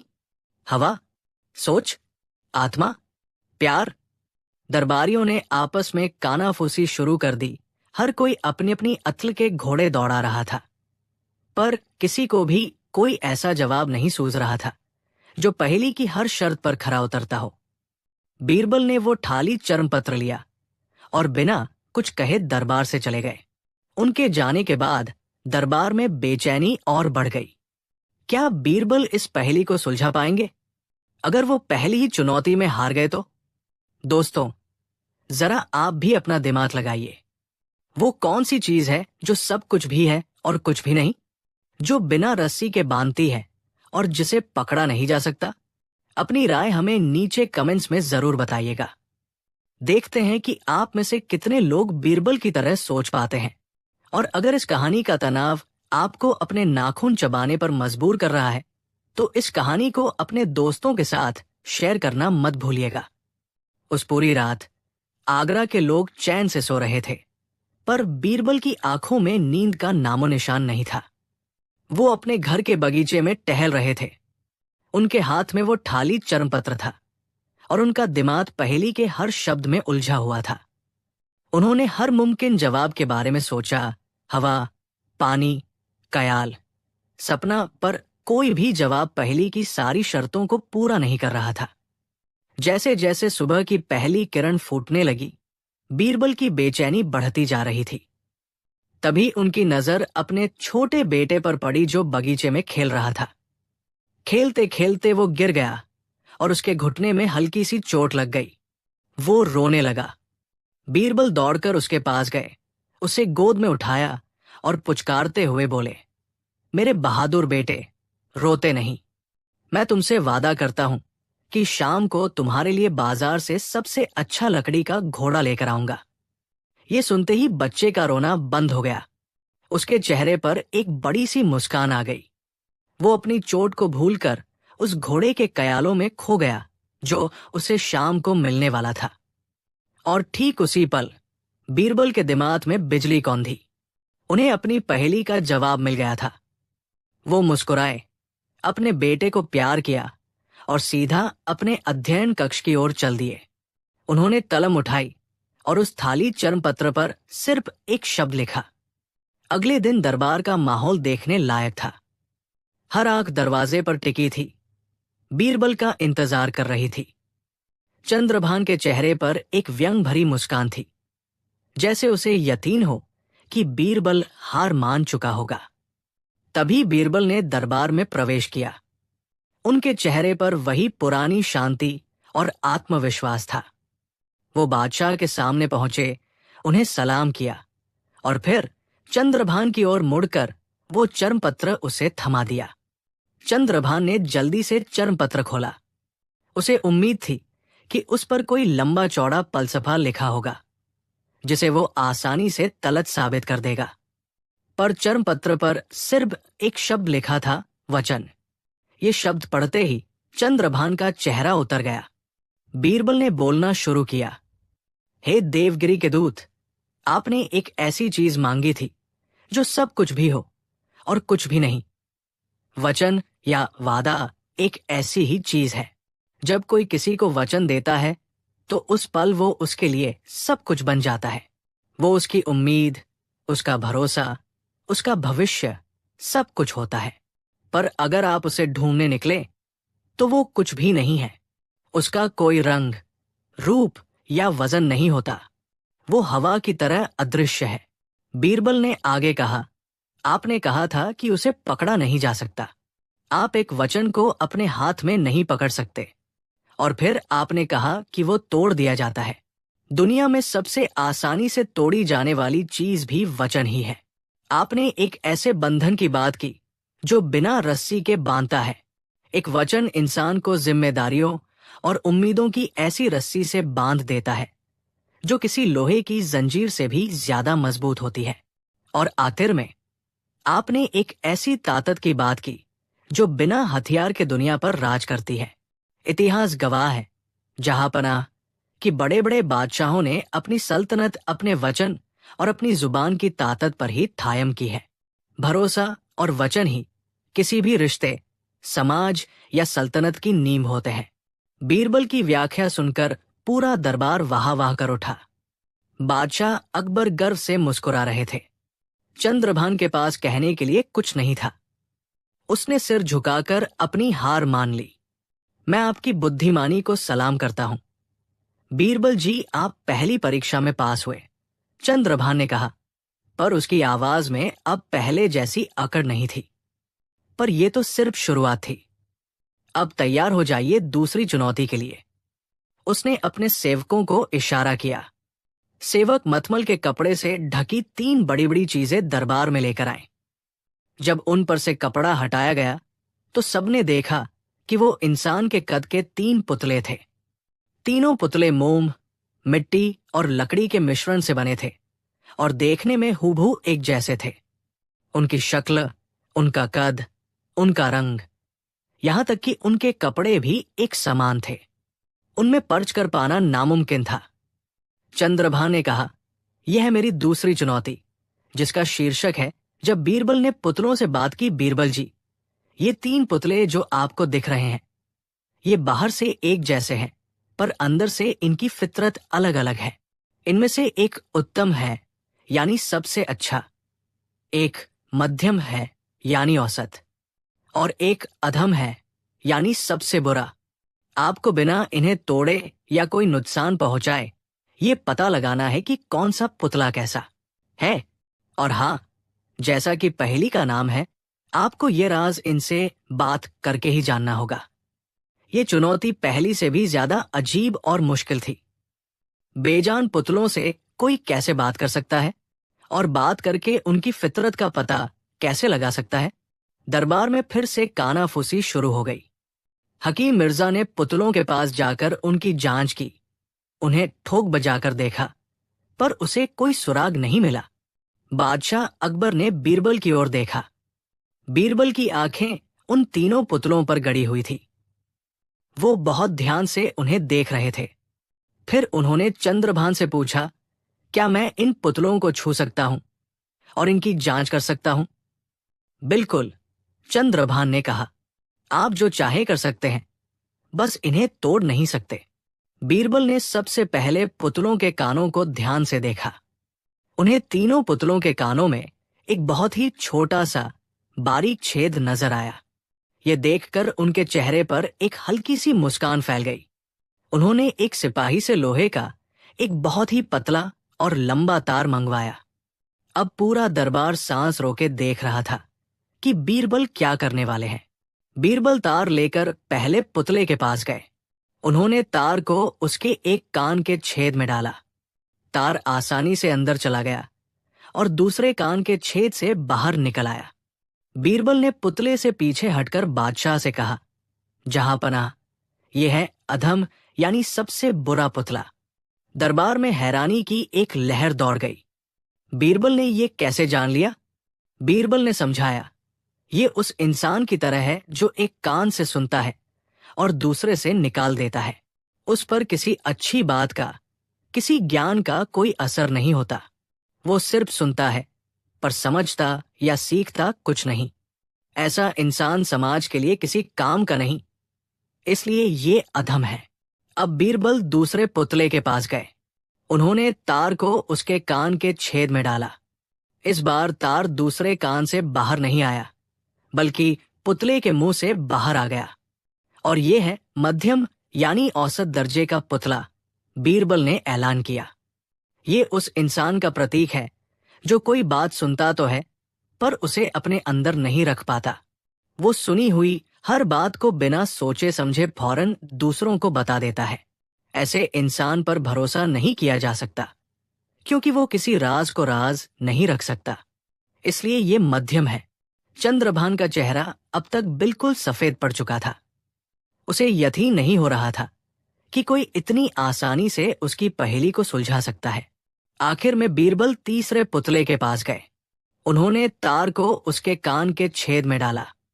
तार अंदर चला गया, पर वो न तो दूसरे कान से बाहर निकला और न ही मुंह से। वो अंदर ही कहीं जाकर रुक गया। बीरबल ने बादशाह की ओर देखकर गर्व से कहा, और जहांपनाह, ये है उत्तम यानी सबसे अच्छा पुतला। ये उस श्रेष्ठ इंसान की निशानी है जो जब कोई बात सुनता है तो उसे अपने दिमाग और दिल में उतार लेता है। वो उस पर विचार करता है, उसे समझता है और सही वक्त आने पर ही अपनी जुबान खोलता है। ऐसा इंसान ही ज्ञानी, भरोसेमंद और समाज का सबसे मूल्यवान सदस्य होता है। बीरबल ने ये कहकर साबित कर दिया था कि उन्होंने पुतलों की खामोशी से भी बात कर ली थी और उनका राज जान लिया था। पूरा दरबार बीरबल की जय जयकार करने लगा। बादशाह अकबर अपनी गद्दी से उतर आए और उन्होंने बीरबल को गले से लगा लिया। चंद्रभान अब पूरी तरह से हार चुका था। उसने आगे बढ़कर बीरबल के सामने अपना सिर झुका दिया। मैं अपनी और अपने महाराज की हार स्वीकार करता हूं। बीरबल जी, आपकी बुद्धि का कोई मुकाबला नहीं। आप दुनिया के सबसे बुद्धिमान व्यक्ति हैं। दरबार में जश्न का माहौल बन गया। सबको लगा कि अब यह सिलसिला खत्म हो गया है और देवगिरी की सल्तनत मुतलों की अधीनता स्वीकार कर लेगी। पर चंद्रब सीधा खड़ा हुआ और इस बार उसकी आंखों में न तो हार थी न जीत, बल्कि एक अजीब सी गंभीरता और कौस था। उसने कहा, जहांपनाह, बीरबल जी ने 2 पड़ाव पार कर लिए हैं, पर जैसा कि तय हुआ था, चुनौतियां 3 हैं। पहली 2 चुनौतियां अक्ल और समझ की थी, पर तीसरी और आखिरी चुनौती वो जिंदगी और मौत की चुनौती है। चंद्रभान की आवाज में इतनी ठंडक थी कि जश्न का शोर एकदम से थम गया। उसने अपनी बात जारी रखी। ये कोई पहेली नहीं है जिसे दरबार में सुलझाया जा सके। जहां अपना, मेरे महाराज, राजा रुद्र प्रताप के राज्य में एक प्राचीन और रहस्यमयी भूल भुलैया है। एक ऐसा चक्रव्यूह जिसे आज तक कोई पार नहीं कर पाया। जो भी उस भूल भुलैया में गया वो कभी लौटकर वापस नहीं आया। बीरबल जी के लिए तीसरी और आखिरी चुनौती यही है। उन्हें देवगिरी जाकर उस भूल भुलैया के केंद्र तक पहुंचना है और जिंदा बाहर निकलकर आना है। अगर वो ऐसा करने में कामयाब हो गए तो देवगिरी की सल्तनत और उसकी सारी दौलत आपकी। और अगर वो उस चक्रव्यूह में खो गए तो हमारी सेना को आगरा पहुंचने का हुक्म मिल चुका है। ये सुनकर ऐसा लगा जैसे किसी ने पूरे दरबार पर बर्फ का ठंडा पानी डाल दिया हो। ये कोई चुनौती नहीं थी, ये बीरबल के लिए एक मौत का फरमान था। एक ऐसी सजा जो उसे उसकी बुद्धिमानी के बदले में दी जा रही थी। बादशाह अकबर का चेहरा गुस्से और बेबसी से तमतमा उठा। उन्होंने गरज कर कहा, यह नामुमकिन है। हम अपने सबसे कीमती हीरे को यूं मौत के मुंह में नहीं झोंक सकते। ये चुनौती हमें मंजूर नहीं। पूरा दरबार बादशाह की बात से सहमत था। पर इससे पहले कि कोई और कुछ कहता, बीरबल ने एक बार फिर सबको चौंका दिया। उन्होंने आगे बढ़कर कहा, जहांपनाह, मुझे ये चुनौती मंजूर है। बीरबल के इन शब्दों के साथ ही दीवाना में एक ऐसा सन्नाटा छा गया जो किसी तूफान के आने से पहले का संकेत होता है। बीरबल ने खुद को एक ऐसी परीक्षा के लिए पेश कर दिया था जहां से जिंदा लौट पाना लगभग नामुमकिन था। आगे क्या होगा? क्या बीरबल उस मौत की भूल भुलैया में कदम रखेंगे? क्या उनकी अत्ल उन्हें उस चक्रव्यूह से बाहर निकाल पाएगी जहां से आज तक कोई नहीं लौटा? या ये कहानी बीरबल का आखिरी किस्सा बनकर रह जाएगी? ये जानने के लिए आपको करना होगा अगली कहानी का इंतजार। कहानी अब शुरू है। जब दरबार में बोल उठा पेड़। बीरबल के 3 शब्द, मुझे ये चुनौती मंजूर है, दीवाना में किसी आसमानी बिजली की तरह कड़के। जिस खामोशी में एक सुई गिरने की आवाज भी किसी धमाके जैसी लगती, वहां अब एक तूफान पल रहा था। ये बहादुरी नहीं, पागलपन था। ये हिम्मत नहीं, खुदकुशी थी। बादशाह अकबर, जो अब तक किसी तरह खुद को संभाले हुए थे, अपने सिंहासन से ऐसे उछल पड़े मानो उनके तड़त के नीचे किसी ने आग लगा दी हो। नहीं, हरगिज नहीं। उनकी आवाज पूरे दरबार में गूंज उठी। बीरबल, हम तुम्हें इस तरह मौत के मुंह में जाने की इजाजत बिल्कुल नहीं दे सकते। ये सल्तनत तुम्हारे बिना अधूरी है। हम एक घमंडी राजा के वहम की खातिर अपने सबसे अनमोल नगीने को नहीं खो सकते। ये चुनौती यही तत्म होती है। चंद्रभान, अपने राजा से जाकर कह देना कि मुगल सल्तनत दिमागी खेल नहीं, लोहे के खेल खेलती है। अगर उसे जंग का इतना ही शौच है, बादशाह का चेहरा गुस्से से तमतमा रहा था। अपने घोड़ों की आंखों में बीरबल के लिए तैयार है और देवगिरी के लिए नधरत साफ झलक रही थी। दरबारियों ने भी राहत की सांस ली। उन्हें लगा कि बादशाह ने सही फैसला किया है। पर बीरबल अपनी जगह से हिले तक नहीं। वो अविचल खड़े रहे, जैसे बादशाह के गुस्से का उन पर कोई असर ही न हुआ हो। उन्होंने बड़ी शांति से कहा, जहांपनाह, अगर आज आपने इस चुनौती को ठुकरा दिया तो ये आपकी नहीं, मेरी हार होगी। पूरी दुनिया में ये खबर फैलेगी कि मुगल सल्तनत का एक सलाहकार अपने बादशाह की इज्जत के लिए अपनी जान देने से डर गया। ये वो दांत होगा जिसे यमुना का सारा पानी भी नहीं धो पाएगा। क्या आप चाहते हैं कि आपका ये गुलाम जिंदगी भर इस बोझ के साथ जिए? बीरबल ने बादशाह की दुखती रग पर हाथ रख दिया था। अकबर के लिए अपनी सल्तनत की शान से बढ़कर कुछ नहीं था। वो एक पल के लिए खामोश हो गए। बीरबल ने अपनी बात आगे बढ़ाई, और जहांपनाह, आप मुझे इतना कमजोर क्यों समझ रहे हैं? क्या आपको मेरी अतल पर भरोसा नहीं, जिसने बेजान पुतलों को बुलवा दिया?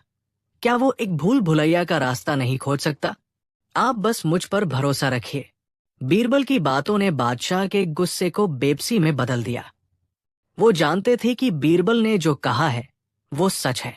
अब पीछे हटने का मतलब अपनी और अपनी सल्तनत की तौहीन करवाना था। वो वापस अपने सिंहासन पर बैठ गए। उनके चेहरे पर एक पिता की चिंता और एक बादशाह की मजबूरी साफ दिख रही थी। चंद्रभान, जो अब तक चुपचाप ये सारा तमाशा देख रहा था, मन ही मन मुस्कुरा रहा था। उसे पता था कि बीरबल अब जाल में फंस चुका है। तभी बीरबल चंद्रभान की ओर मुड़े और उनकी आंखों में एक ऐसी शरारती चमक थी जिसे देखकर चंद्रभान को एक पल के लिए अंदेशा हुआ। बीरबल ने कहा, हे देवगिरी के महान दूत, मुझे तुम्हारी और तुम्हारे महाराज की तीसरी और आखिरी चुनौती मंजूर है। मैं उस मौत की भूल भुलैया में जाने के लिए तैयार हूं, पर मेरी एक शर्त है। शर्त? चंद्रभान की भौहें तंग गई। एक हारा हुआ सिपाही शर्तें नहीं रखता, बीरबल जी। मैं अभी हारा नहीं हूं, बीरबल ने मुस्कुराकर जवाब दिया। और मेरी शर्त बहुत मामूली है। ये शर्त सिर्फ इसलिए है ताकि मुझे और मेरे जहांपनाह को ये यकीन हो जाए कि अगर मैं उस चक्रव्यूह से जिंदा वापस आ गया तो तुम्हारे महाराज अपने वचन से मुकरेंगे नहीं और कोई नई चाल नहीं चलेंगे। हमें एक गवाह चाहिए। गवाह? कैसा गवाह? चंद्रभान ने पूछा। कोई इंसानी गवाह नहीं, बीरबल ने कहा। इंसान तो लालच में आकर बदल जाते हैं। हमें एक ऐसा गवाह चाहिए जो प्रकृति का हिस्सा हो, जो अपनी जगह से हिल न सके और जिसकी गवाही पर कोई शक न कर सके। मैं चाहता हूं कि देवगिरी से तुम्हारे महाराज के शाही बाग का सबसे पुराना और सबसे पवित्र पेड़, जिसे तुम लोग देववृक्ष कहते हो, उसे जड़ समेत यहां आगरा लाया जाए। उसे इसी दीवानाम के बीचों बीच स्थापित किया जाए। मेरे जाने से पहले उस पेड़ को बोलना होगा। उसे पूरे दरबार के सामने ये वचन देना होगा कि अगर बीरबल भूल भुलैया से वापस आया तो राजा रुद्र प्रताप अपनी हार मानेंगे और अपना राजपाट मुगल सल्तनत के हवाले कर देंगे। अगर तुम्हारा देववृक्ष ये गवाही दे देता है तो मैं उसी पल देवगिरी के लिए रवाना हो जाऊंगा। बीरबल की ये शर्त सुनकर दरबार में ऐसा सन्नाटा छा गया मानो सबकी सांसें थम गई हों। ये क्या मजाक था? एक पेड़ कैसे बोल सकता है? ये तो नामुमकिन था। हकीम मिर्जा ने तो अपना सिर ही पकड़ लिया। बादशाह अकबर भी हैरान थे कि बीरबल ये कैसी बचकानी बात कर रहे हैं। चंद्रभान पहले तो चौंका, फिर उसके चेहरे पर एक गहरी कुटिल मुस्कान फैल गई। उसे लगा कि बीरबल हार के डर से अब पागल हो गए हैं और उल जलूल बातें करके चुनौती से बचने का रास्ता ढूंढ रहे हैं। एक पेड़ को बुलवाना, इससे ज्यादा हास्यास्पद बात और क्या हो सकती थी? चंद्रभान को लगा कि ये तो सोने पे सुहागा हो गया। अब वो न सिर्फ बीरबल को मौत के मुंह में धकेलेगा, बल्कि पूरी दुनिया के सामने उसकी खिल्ली भी उड़ाएगा। चंद्रब ने एक जोरदार ठहाका लगाया। हाँ, हाँ, हाँ। उसकी हंसी पूरे दरबार में गूंज गई। मान गए बीरबल जी, मान गए। क्या खूब चाल चली है आपने। आप जानते हैं कि ये नामुमकिन है, इसीलिए आपने ये शर्त रखी। पर आप शायद मेरे महाराज को नहीं जानते। उनके लिए कुछ भी नामुमकिन नहीं। जो राजा एक तोते से सच बुलवा सकता है, वो एक पेड़ से गवाही भी दिलवा सकता है। मुझे तुम्हारी ये शर्त मंजूर है। 1 महीने के अंदर देवगिरी का देववृक्ष इस दरबार में मौजूद होगा और वो बोलेगा भी। तुम अपनी तैयारी कर लो बीरबल, क्योंकि उस पेड़ के बोलने के बाद तुम्हारी उल्टी गिनती शुरू हो जाएगी। हाँ, हाँ, हाँ। ये कहकर चंद्रभान वहां से चला गया। उसके जाने के बाद दरबार में बीरबल पर सवालों की बौछार हो गई। ये आपने क्या किया बीरबल? आप एक पेड़ को कैसे बुलवाएंगे? ये तो खुद अपने पैर पर कुल्हाड़ी मारने जैसा है। बादशाह ने भी बीरबल को अकेले में बुलाकर समझाया। बीरबल, हम तुम्हारी चाल समझ रहे हैं। तुमने सोचा था कि वो इस नामुमकिन शर्त को मानेंगे नहीं और चुनौती रद्द हो जाएगी, पर वो तो मान गए। अब क्या होगा? बीरबल ने रहस्यमयी ढंग से मुस्कुराते हुए कहा, जहांपनाह, आप फिक्र न करें। जो दूसरों के लिए गड्ढा खोदता है वो एक दिन खुद ही उसमें गिरता है। चंद्रभान ने मेरी शर्त मानकर अपनी जिंदगी की सबसे बड़ी तलती की है। आप बस 1 महीने तक इंतजार कीजिए और तमाशा देखिए। जब दरबार में पेड़ बोलेगा तो उसके साथ साथ कई और लोगों के राज भी खुलेंगे। बीरबल के इस भरोसे ने बादशाह को थोड़ा शांत तो कर दिया, पर उनके दिल में चिंता का कांटा बना रहा। पूरा 1 महीना बीत गया।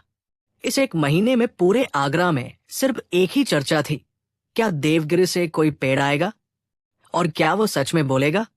आगरा से देवगिरी तक हजारों मजदूरों और कारीगरों को लगाया गया।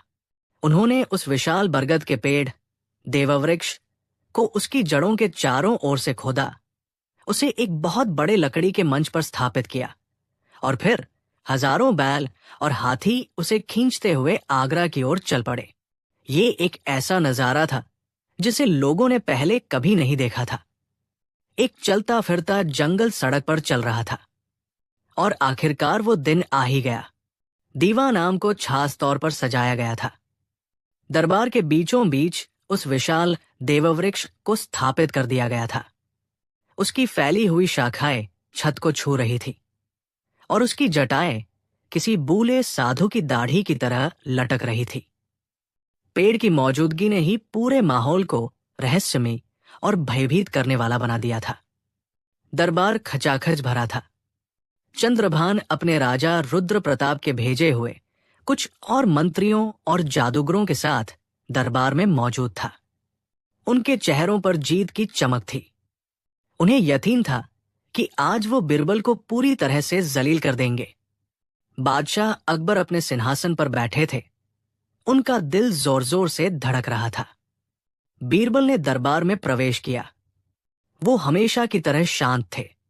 उन्होंने आकर बादशाह को सलाम किया और फिर उस पेड़ के सामने जाकर खड़े हो गए। हे देववृक्ष, पेड़ को ऐसे प्रणाम किया जैसे बुलंद आवाज में देवता हो।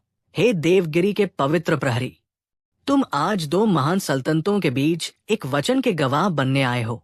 मैं बादशाह अकबर का सेवक बीरबल तुमसे ये पूछता हूं, क्या तुम ये गवाही देते हो कि अगर मैं तुम्हारे महाराज की भूल भुलैया से जिंदा वापस आ गया तो राजा रुद्र प्रताप अपना वचन निभाएंगे? सबकी सांसें रुकी हुई थी। सबकी आंखें उस पेड़ पर गड़ी हुई थी। चंद्रभान ने अपने एक जादूगर को इशारा किया। जादूगर ने आंखें बंद करके कुछ मंत्र पढ़ने शुरू कर दिए। माहौल में एक अजीब सा तनाव घुल गया और फिर वो हुआ जिसकी किसी ने कल्पना भी नहीं की थी। उस विशाल पेड़ के मोटे तने के अंदर से एक भारी गूंजती हुई आवाज आई, ऐसी आवाज जो किसी इंसान की नहीं लगती थी। हाँ बीरबल, मैं देववृक्ष गवाही देता हूं कि अगर तुम चक्रव्यूह से बच निकले तो महाराज रुद्र प्रताप अपना वचन निभाएंगे। आवाज सुनकर पूरे दरबार में एक खौफ की लहर दौड़ गई। लोगों को अपनी आंखों और कानों पर यकीन नहीं हो रहा था। पेड़ सच में बोल रहा था। हकीम मिर्जा तो डर के मारे अपनी कुर्सी के नीचे ही छिप गए। बादशाह अकबर भी अवाक रह गए। चंद्रभान और उसके साथियों ने एक जोरदार ठहाका लगाया। हाँ हाँ हाँ हाँ, उनकी हंसी शैतानी लग रही थी। देखा जहांपनाह, देखा बीरबल, यह है देवगिरी का जादू। अब तुम्हारी कोई चाल नहीं चलेगी। अब तो खुद प्रकृति ने तुम्हारे खिलाफ गवाही दे दी है। अब चलो, मौत के सफर की तैयारी करो। हाँ हाँ हाँ हाँ, पूरे दरबार में सिर्फ देवगिरी के लोगों की हंसी गूंज रही थी। मुगल दरबारी शर्म और डर से सिर झुकाए खड़े थे। बीरबल की हार निश्चित लग रही थी, पर बीरबल के चेहरे पर डर का कोई भाव नहीं था। वो मुस्कुरा रहे थे, एक ऐसी मुस्कुराहट जो कह रही थी, असली तमाशा तो अब शुरू होगा। उन्होंने उस पेड़ के सामने हाथ जोड़कर कहा, हे महान देववृक्ष, आपका बहुत बहुत शुक्रिया कि आपने मेरे सवाल का जवाब दिया। आपकी गवाही से मेरे जहांपनाह को तसल्ली हो गई, पर मेरे मन में एक छोटा सा संदेह और है। आप इतने ज्ञानी और पुराने हैं, आपने सदियों से देवगिरी को देखा है। क्या आप ये बता सकते हैं कि देवगिरी का वो सत्यवक्ता तोता जो कुछ महीने पहले यहां आया था, वो सच में चमत्कारी था? बीरबल का ये सवाल सुनकर चंद्रभान की हंसी अचानक रुक गई। ये सवाल तो तय नहीं हुआ था। पेड़ के अंदर से फिर वही भारी आवाज आई। वो तोता चमत्कारी था। वो सत्य का प्रतीक था। अच्छा। बीरबल की मुस्कुराहट और चौड़ी हो गई। तो फिर है महान वृक्ष, आप ये भी जरूर जानते होंगे कि उस तोते को झूठ पकड़ने पर चीथने का इशारा कौन, कैसे और कहां से करता था? अब चंद्रभान के माथे पर पसीना आ गया। उसे गड़बड़ का एहसास होने लगा। पेड़ के अंदर खामोशी छा गई। बीरबल ने एक ठहाका लगाया। हाँ, हाँ, हाँ, हाँ। बीरबल का ये ठहाका चंद्रभान की पूरी टोली की शैतानी हंसी पर भारी पड़ गया। पूरा दरबार चौंक कर बीरबल को देखने लगा। क्यों देववृक्ष, चुप क्यों हो गए? बीरबल ने पेड़ से कहा, चलो मैं तुम्हारी मदद करता हूं। वो इशारा चंद्रभान का चचेरा भाई राघव पर्दे के पीछे छिपकर अपने होठों में दबाई एक छोटी सी सीटी से करता था। क्या मैं सही कह रहा हूं, राघव? बीरबल ने जैसे ही ये कहा, पेड़ के तने के निचले हिस्से में जड़ों के बीच छुपा एक दरवाजा खुला और उसमें से एक आदमी घबराकर बाहर निकला। वो कोई और नहीं बल्कि वही आदमी था जो चंद्रभान के साथ देवगिरी से आया था और जिसकी आवाज उस पेड़ जैसी भारी थी। वो ही पेड़ के खोखले तने में छिपकर बोल रहा था। जैसे ही वो बाहर निकला, बीरबल के सिपाहियों ने उसे पकड़ लिया। अब तो पूरा खेल ही पलट गया था। चंद्रभान और उसके साथियों के चेहरे का रंग उड़ गया था। बीरबल ने एक और जोरदार ठहाका लगाया। हाँ, हाँ, हाँ, हाँ, हाँ। इस बार उनके साथ बादशाह अकबर और सारे दरबारी भी हंसने लगे। दीवाना में ऐसा ठहाका गूंजा कि किले की दीवारें भी हिलने लगी। चंद्रभान की सारी हेकड़ी, सारा जादू, सारा घमंड एक पल में मिट्टी में मिल गया। ये तुम्हें कैसे पता चला? चंद्रभान ने हकलाते हुए पूछा। बीरबल ने कहा, जब तुमने मेरी शर्त इतनी आसानी से मान ली थी, मैं तभी समझ गया था कि इसमें कोई चाल है। कोई भी राजा एक पेड़ को बुलवाने के लिए इतनी मेहनत नहीं करेगा जब तक कि उसके पास उसे बुलवाने का कोई झूठा तरीका न हो। मैंने अपने जासूसों को तुम्हारे साथ देवगिरी भेजा था। उन्होंने ही पता लगाया कि ये पेड़ अंदर से खोखला है और तुम्हारे इस साथी की आवाज बहुत भारी है। बाकी की कहानी तो मैंने यही दरबार में गद्दी। बीरबल ने बादशाह की ओर मुड़कर कहा, देखा जहांपनाह, ये लोग जादू और चमत्कार के नाम पर सिर्फ धोखा और प्रपंच करते हैं। इनका तोता भी झूठा था और इनका पेड़ भी झूठा निकला, और मुझे यकीन है कि इनकी वो भूल भुलैया भी कोई चमत्कारी नहीं बल्कि इंसानी हाथों की बनाई एक चाल ही होगी। चंद्रभान शर्म से पानी पानी हो गया। उसके राजा की इज्जत का पूरी दुनिया के सामने जनाजा निकल गया था। बादशाह अकबर ने कहा, चंद्रभान, तुम्हारे इन झूठों के बाद ये चुनौती यही खत्म होती है। तुम और तुम्हारे राजा धोखेबाज हो।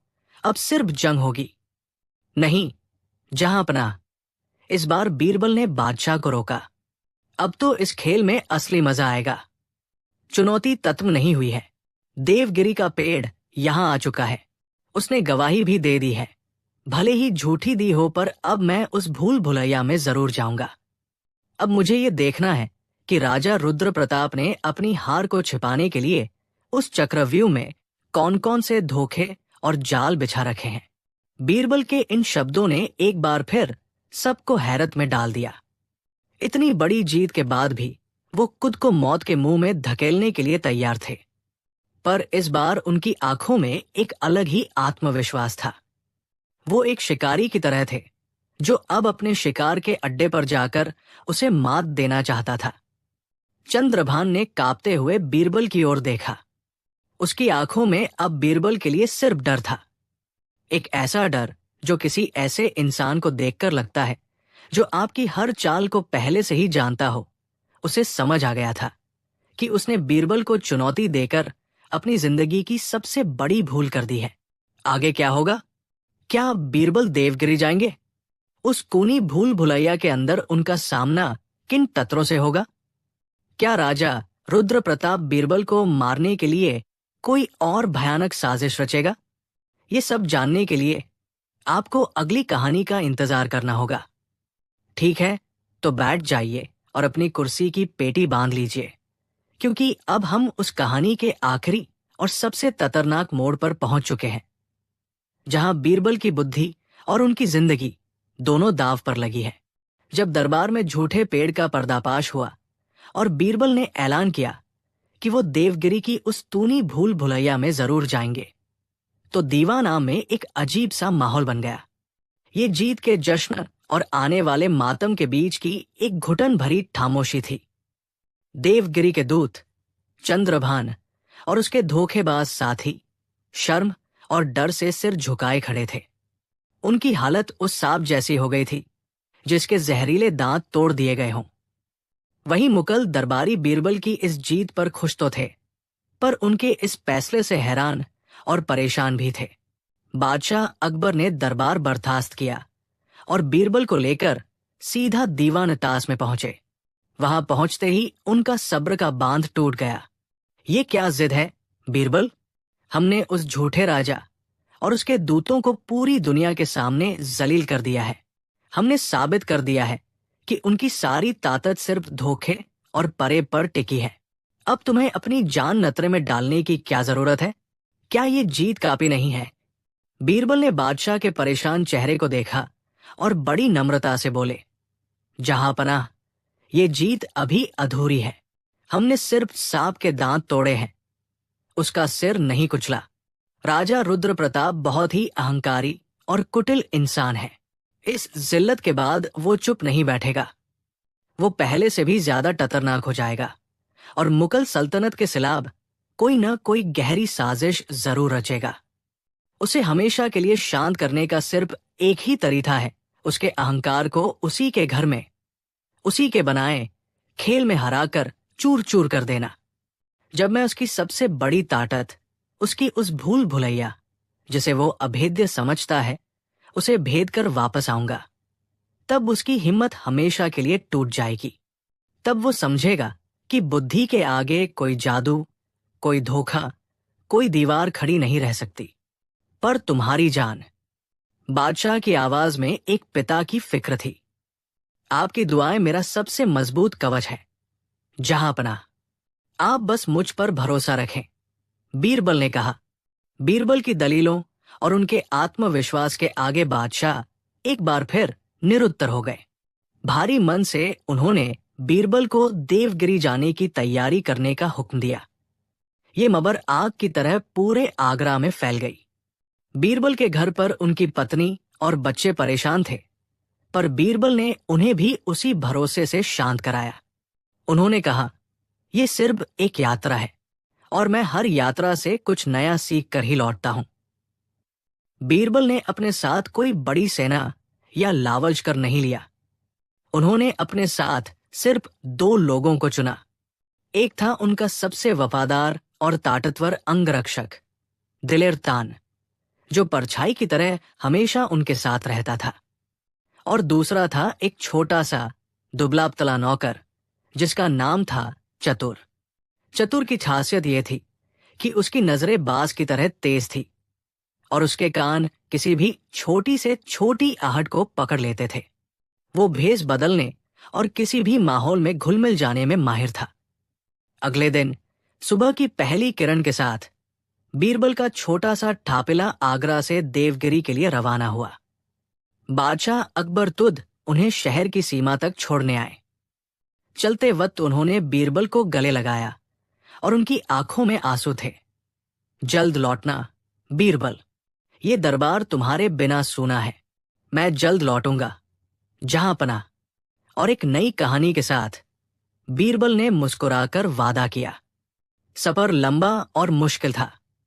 देवगिरी दक्षिण में था और रास्ता पहाड़ों, जंगलों और अनजान इलाकों से होकर गुजरता था। बीरबल जानते थे कि राजा रुद्र प्रताप उन्हें आसानी से देवगिरी तक पहुंचने नहीं देगा। वो रास्ते में ही उन पर हमला करवाने की कोशिश जरूर करेगा।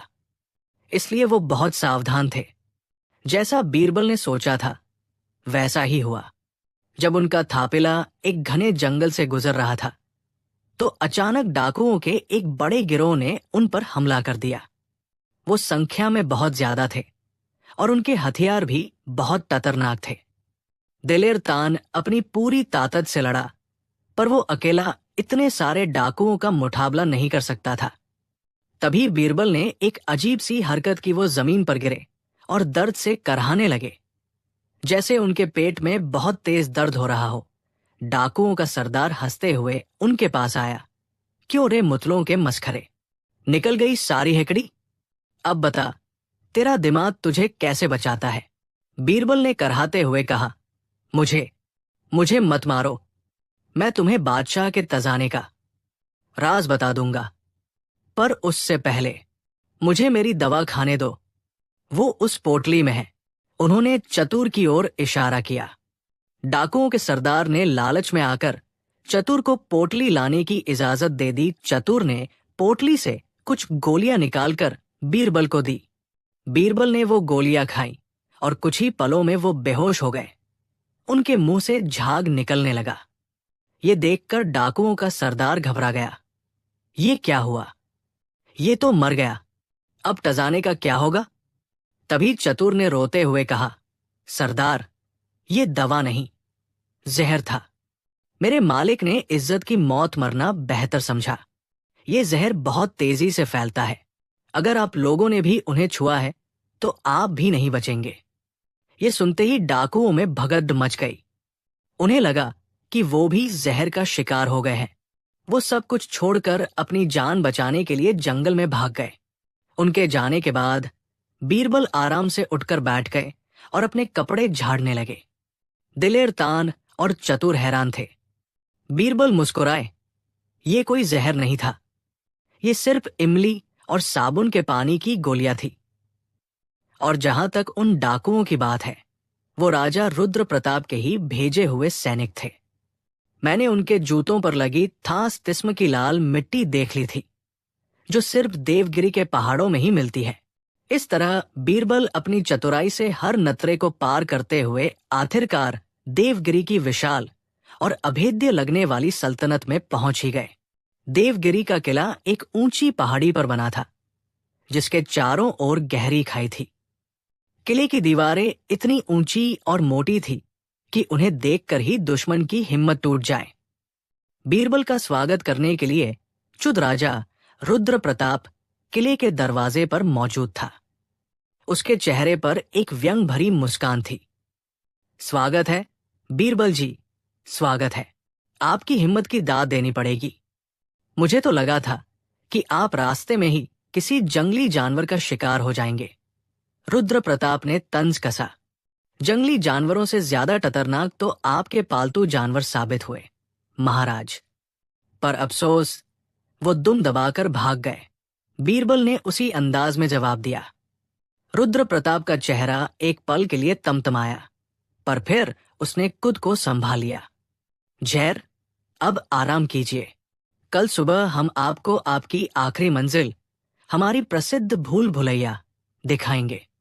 मैं तो यही दुआ करूंगा कि आपकी आत्मा को शांति मिले। अगली सुबह बीरबल को किले के एक सुनसान और वीरान हिस्से में ले जाया गया। वहां पत्थरों को काटकर बनाई गई एक विशाल चौकोर इमारत थी। उसका दरवाजा किसी दैत्य के मुंह जैसा लग रहा था, जिसके ऊपर टौफनाक मूर्तियां बनी हुई थी। दरवाजे के दोनों ओर जंग लगे भालों पर इंसानी खोपड़ियां टंगी हुई थी। हवा में एक अजीब सी सीलन और मौत की गंध घुली हुई थी। यही थी वो कुख्यात भूल भुलैया। रुद्र प्रताप ने कहा, यह है मेरा चक्रव्यूह बीरबल। इसके अंदर अनगिनत रास्ते हैं, जो एक दूसरे में ऐसे उलझे हैं कि एक बार अंदर जाने के बाद बाहर निकलने का कोई रास्ता नहीं मिलता। हर मोड़ पर मौत तुम्हारा इंतजार कर रही है। कहीं नुकीले भालों वाले गड्ढे हैं, तो कहीं जहरीले सांपों से भरे कमरे। इसके केंद्र में एक छोटा सा तालाब है। अगर तुम उस तालाब का पानी पीकर उसी रास्ते से जिंदा बाहर आ गए जिससे तुम अंदर गए थे, तो तुम जीत जाओगे। पर आज तक ऐसा हुआ नहीं है। बादशाह अकबर ने दरबार बर्खास्त किया और बीरबल को लेकर सीधा दीवान टास में पहुंचे। वहां पहुंचते ही उनका सब्र का बांध टूट गया। ये क्या जिद है बीरबल? हमने उस झूठे राजा और उसके दूतों को पूरी दुनिया के सामने जलील कर दिया है। हमने साबित कर दिया है कि उनकी सारी ताकत सिर्फ धोखे और परे पर टिकी है। अब तुम्हें अपनी जान नतरे में डालने की क्या जरूरत है? क्या ये जीत काफी नहीं है? बीरबल ने बादशाह के परेशान चेहरे को देखा और बड़ी नम्रता से बोले, जहांपनाह, ये जीत अभी अधूरी है। हमने सिर्फ सांप के दांत तोड़े हैं, उसका सिर नहीं कुचला। राजा रुद्र प्रताप बहुत ही अहंकारी और कुटिल इंसान है। इस जिल्लत के बाद वो चुप नहीं बैठेगा। वो पहले से भी ज्यादा खतरनाक हो जाएगा और मुगल सल्तनत के खिलाफ कोई न कोई गहरी साजिश जरूर रचेगा। उसे हमेशा के लिए शांत करने का सिर्फ एक ही तरीका है, उसके अहंकार को उसी के घर में, उसी के बनाए खेल में हराकर चूर चूर कर देना। जब मैं उसकी सबसे बड़ी ताकत, उसकी उस भूल भुलैया जिसे वो अभेद्य समझता है, उसे भेद कर वापस आऊंगा, तब उसकी हिम्मत हमेशा के लिए टूट जाएगी। तब वो समझेगा कि बुद्धि के आगे कोई जादू, कोई धोखा, कोई दीवार खड़ी नहीं रह सकती। पर तुम्हारी जान, बादशाह की आवाज में एक पिता की फिक्र थी, आपकी दुआएं मेरा सबसे मजबूत कवच है। जहांपनाह, आप बस मुझ पर भरोसा रखें, बीरबल ने कहा। बीरबल की दलीलों और उनके आत्मविश्वास के आगे बादशाह एक बार फिर निरुत्तर हो गए। भारी मन से उन्होंने बीरबल को देवगिरी जाने की तैयारी करने का हुक्म दिया। ये मबर आग की तरह पूरे आगरा में फैल गई। बीरबल के घर पर उनकी पत्नी और बच्चे परेशान थे, पर बीरबल ने उन्हें भी उसी भरोसे से शांत कराया।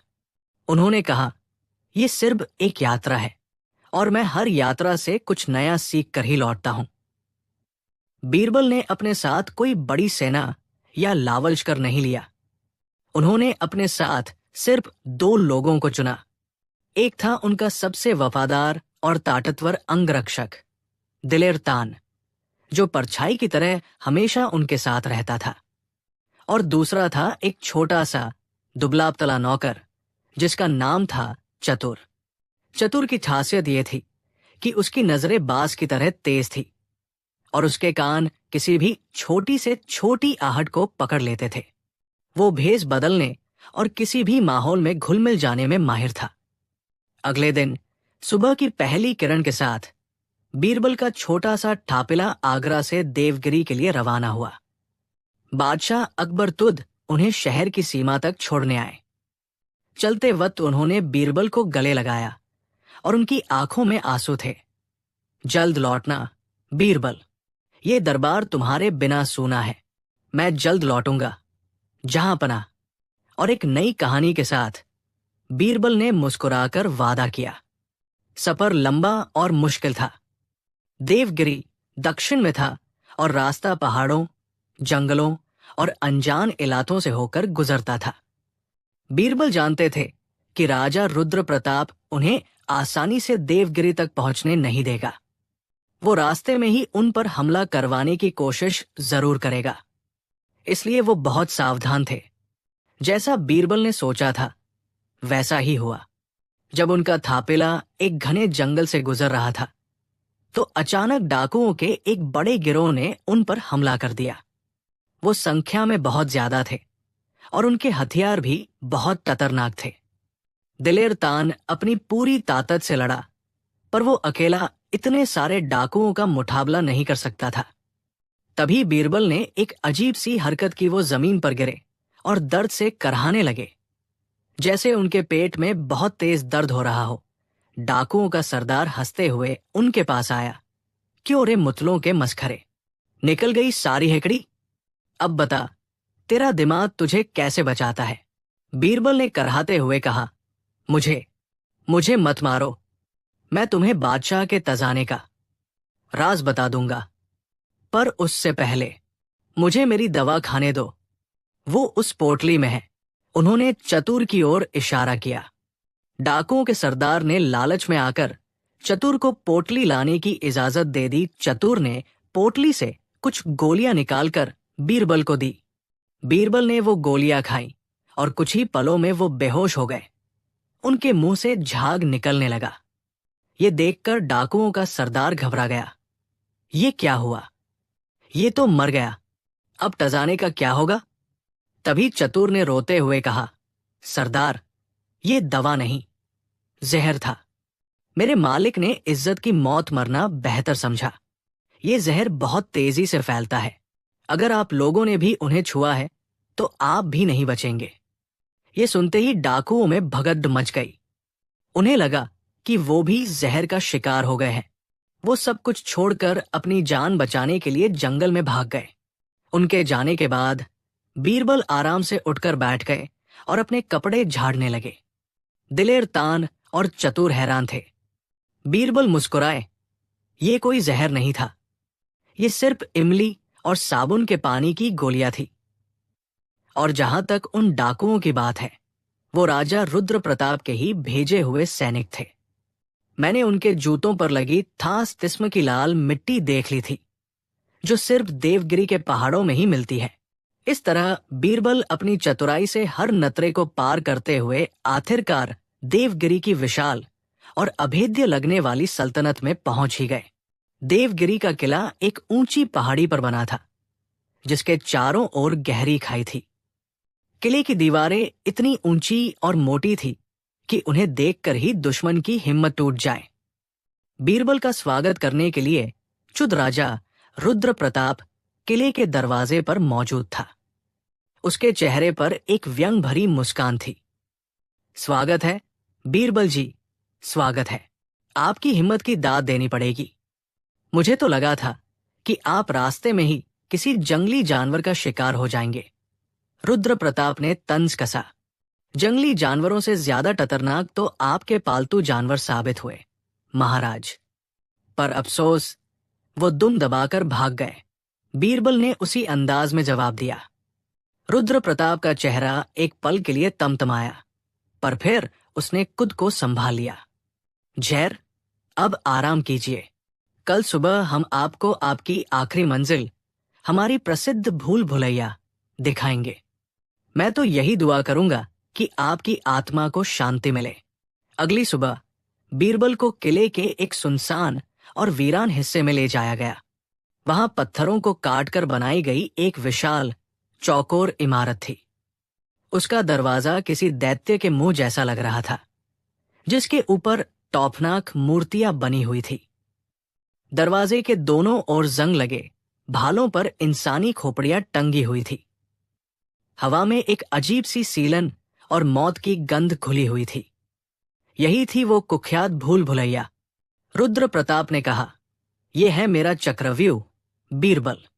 इसके अंदर अनगिनत रास्ते हैं, जो एक दूसरे में ऐसे उलझे हैं कि एक बार अंदर जाने के बाद बाहर निकलने का कोई रास्ता नहीं मिलता। हर मोड़ पर मौत तुम्हारा इंतजार कर रही है। कहीं नुकीले भालों वाले गड्ढे हैं, तो कहीं जहरीले सांपों से भरे कमरे। इसके केंद्र में एक छोटा सा तालाब है। अगर तुम उस तालाब का पानी पीकर उसी रास्ते से जिंदा बाहर आ गए जिससे तुम अंदर गए थे, तो तुम जीत जाओगे। पर आज तक ऐसा हुआ नहीं है। बीरबल ने उस भयानक दरवाजे को देखा। एक पल के लिए उनके दिल में भी खौफ पैदा हुआ, पर फिर उन्होंने खुद को संभाला। उन्होंने दिलेर तान और चतुर को बाहर ही रुकने का इशारा किया और अकेले ही उस मौत के मुंह में कदम रख दिया। जैसे ही बीरबल ने अंदर कदम रखा, पत्थर का भारी दरवाजा एक भयानक गड़गड़ाहट के साथ अपने आप बंद हो गया। अंदर घना अंधेरा था। बीरबल ने अपनी मशाल जलाई। वो एक लंबे गलियारे में थे, जिसकी दीवारें चिकनी और ठंडी थी। आगे जाकर गलियारा दो रास्तों में बंट गया। बीरबल ने दाया रास्ता चुना। कुछ दूर चलने पर वो एक बड़े से गोल कमरे में पहुंचे। उस कमरे में चारों तरफ एक जैसे 10 दरवाजे थे। अब कौन सा दरवाजा सही था? बीरबल ने हर दरवाजे की जांच की, तभी उन्हें एक दरवाजे के नीचे से आती हवा का एक हल्का सा झोंका महसूस हुआ। वो समझ गई कि यही रास्ता आगे जाता है। उन्होंने वो दरवाजा खोला। अंदर का नजारा और भी भयानक था। वो एक ऐसा हॉल था जिसकी दीवारों और छत पर हजारों शीशे लगे थे। हर शीशे में बीरबल की हजारों परछाइयां दिख रही थी। कुछ परछाइयां हंस रही थी, कुछ रो रही थी, तो कुछ उन्हें डरा रही थी। एक शीशे में उन्हें बादशाह अकबर का निराश चेहरा दिखा, जो कह रहा था, तुमने मुझे हरवा दिया बीरबल। दूसरे शीशे में उन्हें अपने रोते हुए बच्चे दिखे। ये एक मनोवैज्ञानिक जाल था जो किसी भी इंसान का हौसला तोड़ने के लिए काफी था। बीरबल ने एक पल के लिए अपनी आंखें बंद कर ली। वो जानते थे कि ये सब एक भ्रम है। उन्होंने जमीन पर ध्यान दिया। उन्हें जमीन पर पैरों के बहुत पुराने और धुंधले निशान दिखे, जो एक थास शीशे की ओर जा रहे थे। उन्होंने उस शीशे को धक्का दिया। वो कोई शीशा नहीं, बल्कि एक छुपा हुआ दरवाजा था। वो आगे बढ़े। अब उनका सामना एक गहरी खाई से हुआ, जिसे पार करने के लिए सिर्फ एक पतली सी रस्सी का पुल बना था। पुल के नीचे हजारों जहरीले बिच्छू रेंग रहे थे। बीरबल ने बड़ी सावधानी से उस रस्सी पर कदम रखा। जैसे ही वो बीच में पहुंचे, रस्सी एक तरफ से खुलने लगी। रुद्र प्रताप ने हर कदम पर मौत का इंतजाम किया था। बीरबल ने फुर्ती दिखाई और कूदकर खाई के दूसरे किनारे पर पहुंच गए। अब वो एक ऐसे कमरे में थे जहां 3 मूर्तियां खड़ी थी। पहली मूर्ति सोने की थी और हंस रही थी, दूसरी चांदी की थी और रो रही थी, और तीसरी मिट्टी की थी और उसका चेहरा भावहीन था। कमरे की दीवार पर लिखा था, जो बोलेगा वो मारेगा, जो इशारा करेगा वो रास्ता बताएगा। बीरबल समझ गए, ये एक और पहेली थी। उन्होंने ध्यान से मूर्तियों को देखा। उन्होंने देखा कि मिट्टी की मूर्ति की एक उंगली एक खास दिशा की ओर इशारा कर रही थी, जो बाकी उंगलियों से थोड़ी अलग थी। बीरबल उसी दिशा में चल दिए। कई घंटों तक चलने, अनगिनत पहेलियों को सुलझाने और दर्जनों टत्रों को पार करने के बाद बीरबल आखिरकार उस भूल भुलैया के केंद्र में पहुंच ही गए। वहां सचमुच एक छोटा सा तालाब था, जिसका पानी चांदनी की तरह चमक रहा था। बीरबल बहुत थक चुके थे और उन्हें बहुत प्यास लगी थी। उन्होंने झुककर जैसे ही पानी पीने के लिए हाथ बढ़ाया, वो रुक गए। उन्होंने पानी में अपनी परछाई देखी। परछाई के पीछे उन्हें दीवार पर उकेरी हुई एक बहुत ही धुंधली सी लिखावट नजर आई। उन्होंने मशाल को करीब ले जाकर उसे पढ़ा। उस पर लिखा था, जो अमृत समझकर पिएगा वो विष पाएगा। असली रास्ता पानी में नहीं, पानी के स्रोत में है। बीरबल मुस्कुराए। ये रुद्र प्रताप का आखिरी और सबसे खतरनाक जाल था। वो पानी जहरीला था। बीरबल ने तालाब के चारों ओर घूमकर देखा। उन्हें एक कोने में एक चट्टान दिखाई दी, जिसके नीचे से पानी रिस-रिस कर तालाब में गिर रहा था। उन्होंने उस चट्टान को अपनी पूरी ताकत से धकेला। चट्टान के पीछे एक छोटा सा अंधेरा रास्ता था। बीरबल उस रास्ते में घुस गए। कुछ दूर चलने के बाद उन्हें बाहर से आती रोशनी दिखाई दी। वो बाहर निकल आए। उन्होंने खुद को किले के उसी हिस्से में पाया जहां से उन्होंने भूल भुलैया में प्रवेश किया था। वो बाहर आ चुके थे। बाहर राजा रुद्र प्रताप अपने मंत्रियों के साथ बीरबल की मौत का जश्न मनाने की तैयारी कर रहा था। जैसे ही उन्होंने बीरबल को भूल भुलैया के बाहर जिंदा और सही सलामत खड़े देखा, उनके मुंह खुले के खुले रह गए। उन्हें अपनी आंखों पर यकीन नहीं हो रहा था। ये नामुमकिन था। तुम बाहर कैसे आए? रुद्र प्रताप ने हकलाते हुए पूछा। बीरबल मुस्कुराए। वैसे ही महाराज, जैसे आपका तोता बोलता था और आपका पेड़ गवाही देता था। सब कुछ एक धोखा था। आपकी भूल भुलैया मुश्किल जरूर थी, पर अभेद्य नहीं। आपने उसे तौफ और अंधविश्वास की कहानियों से खतरनाक बना दिया था। जो भी अंदर जाता था, वो आपकी बनाई हुई चालों से ज्यादा अपने डर से मर जाता था। पर मैं अपने साथ डर नहीं, अथल लेकर गया था। आपकी हर चाल, हर पहेली सिर्फ इंसानी दिमाग की उपज थी, और एक दिमाग की बनाई पहेली को दूसरा दिमाग सुलझा सकता है। राजा रुद्र प्रताप की आंखों के सामने अंधेरा छा गया।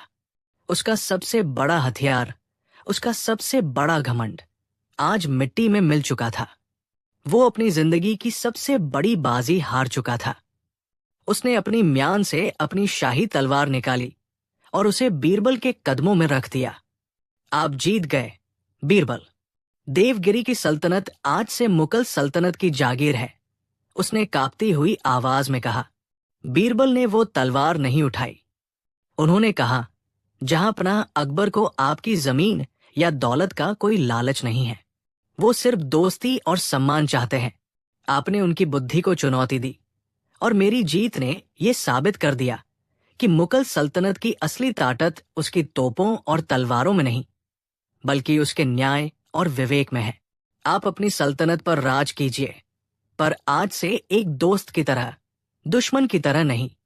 बीरबल के इन शब्दों ने रुद्र प्रताप पर तलवार से भी गहरा वार किया। वो बीरबल की बुद्धिमानी के साथ साथ उनकी महानता का भी ठायल हो गया। उसने शर्मिंदगी से अपना सिर झुका लिया। जब बीरबल वापस आगरा पहुंचे तो पूरे शहर ने उनका ऐसा स्वागत किया जैसा किसी बादशाह का भी नहीं हुआ होगा। हर तरफ फूलों की बारिश हो रही थी और बीरबल की जय जयकार के नारे लग रहे थे। बादशाह अकबर दौड़कर आए और उन्होंने बीरबल को कसकर गले से लगा लिया। उनकी आंखों में खुशी के आंसू थे। उस रात दीवान-ए-ताश में सिर्फ बादशाह और बीरबल थे। तुमने एक बार फिर साबित कर दिया बीरबल कि दिमाग की ताकत दुनिया की सबसे बड़ी ताकत है, बादशाह ने कहा। बीरबल मुस्कुराए। जहां पनाह, सबसे बड़ी भूल भुलैया पत्थरों की नहीं होती। सबसे बड़ी भूल भुलैया तो वो होती है जिसे हम अपने दिमाग में डर, वहम और अविश्वास से बना लेते हैं। जो उस भूल भुलैया से बाहर निकलना सीख गया, उसके लिए दुनिया में कोई भी चक्रव्यूह अभेद्य नहीं रहता। ये कहकर बीरबल ने एक जोरदार ठहाका लगाया। हाँ, हाँ, हाँ, हाँ। उनकी इस हंसी में बादशाह अकबर की हंसी भी शामिल हो गई, और दोनों की मिलीजुली हंसी उस रात आगरा के किले की दीवारों में गूंजती रही, जो एक अटूट दोस्ती, असाधारण बुद्धि और एक अविस्मरणीय जीत की कहानी कह रही थी।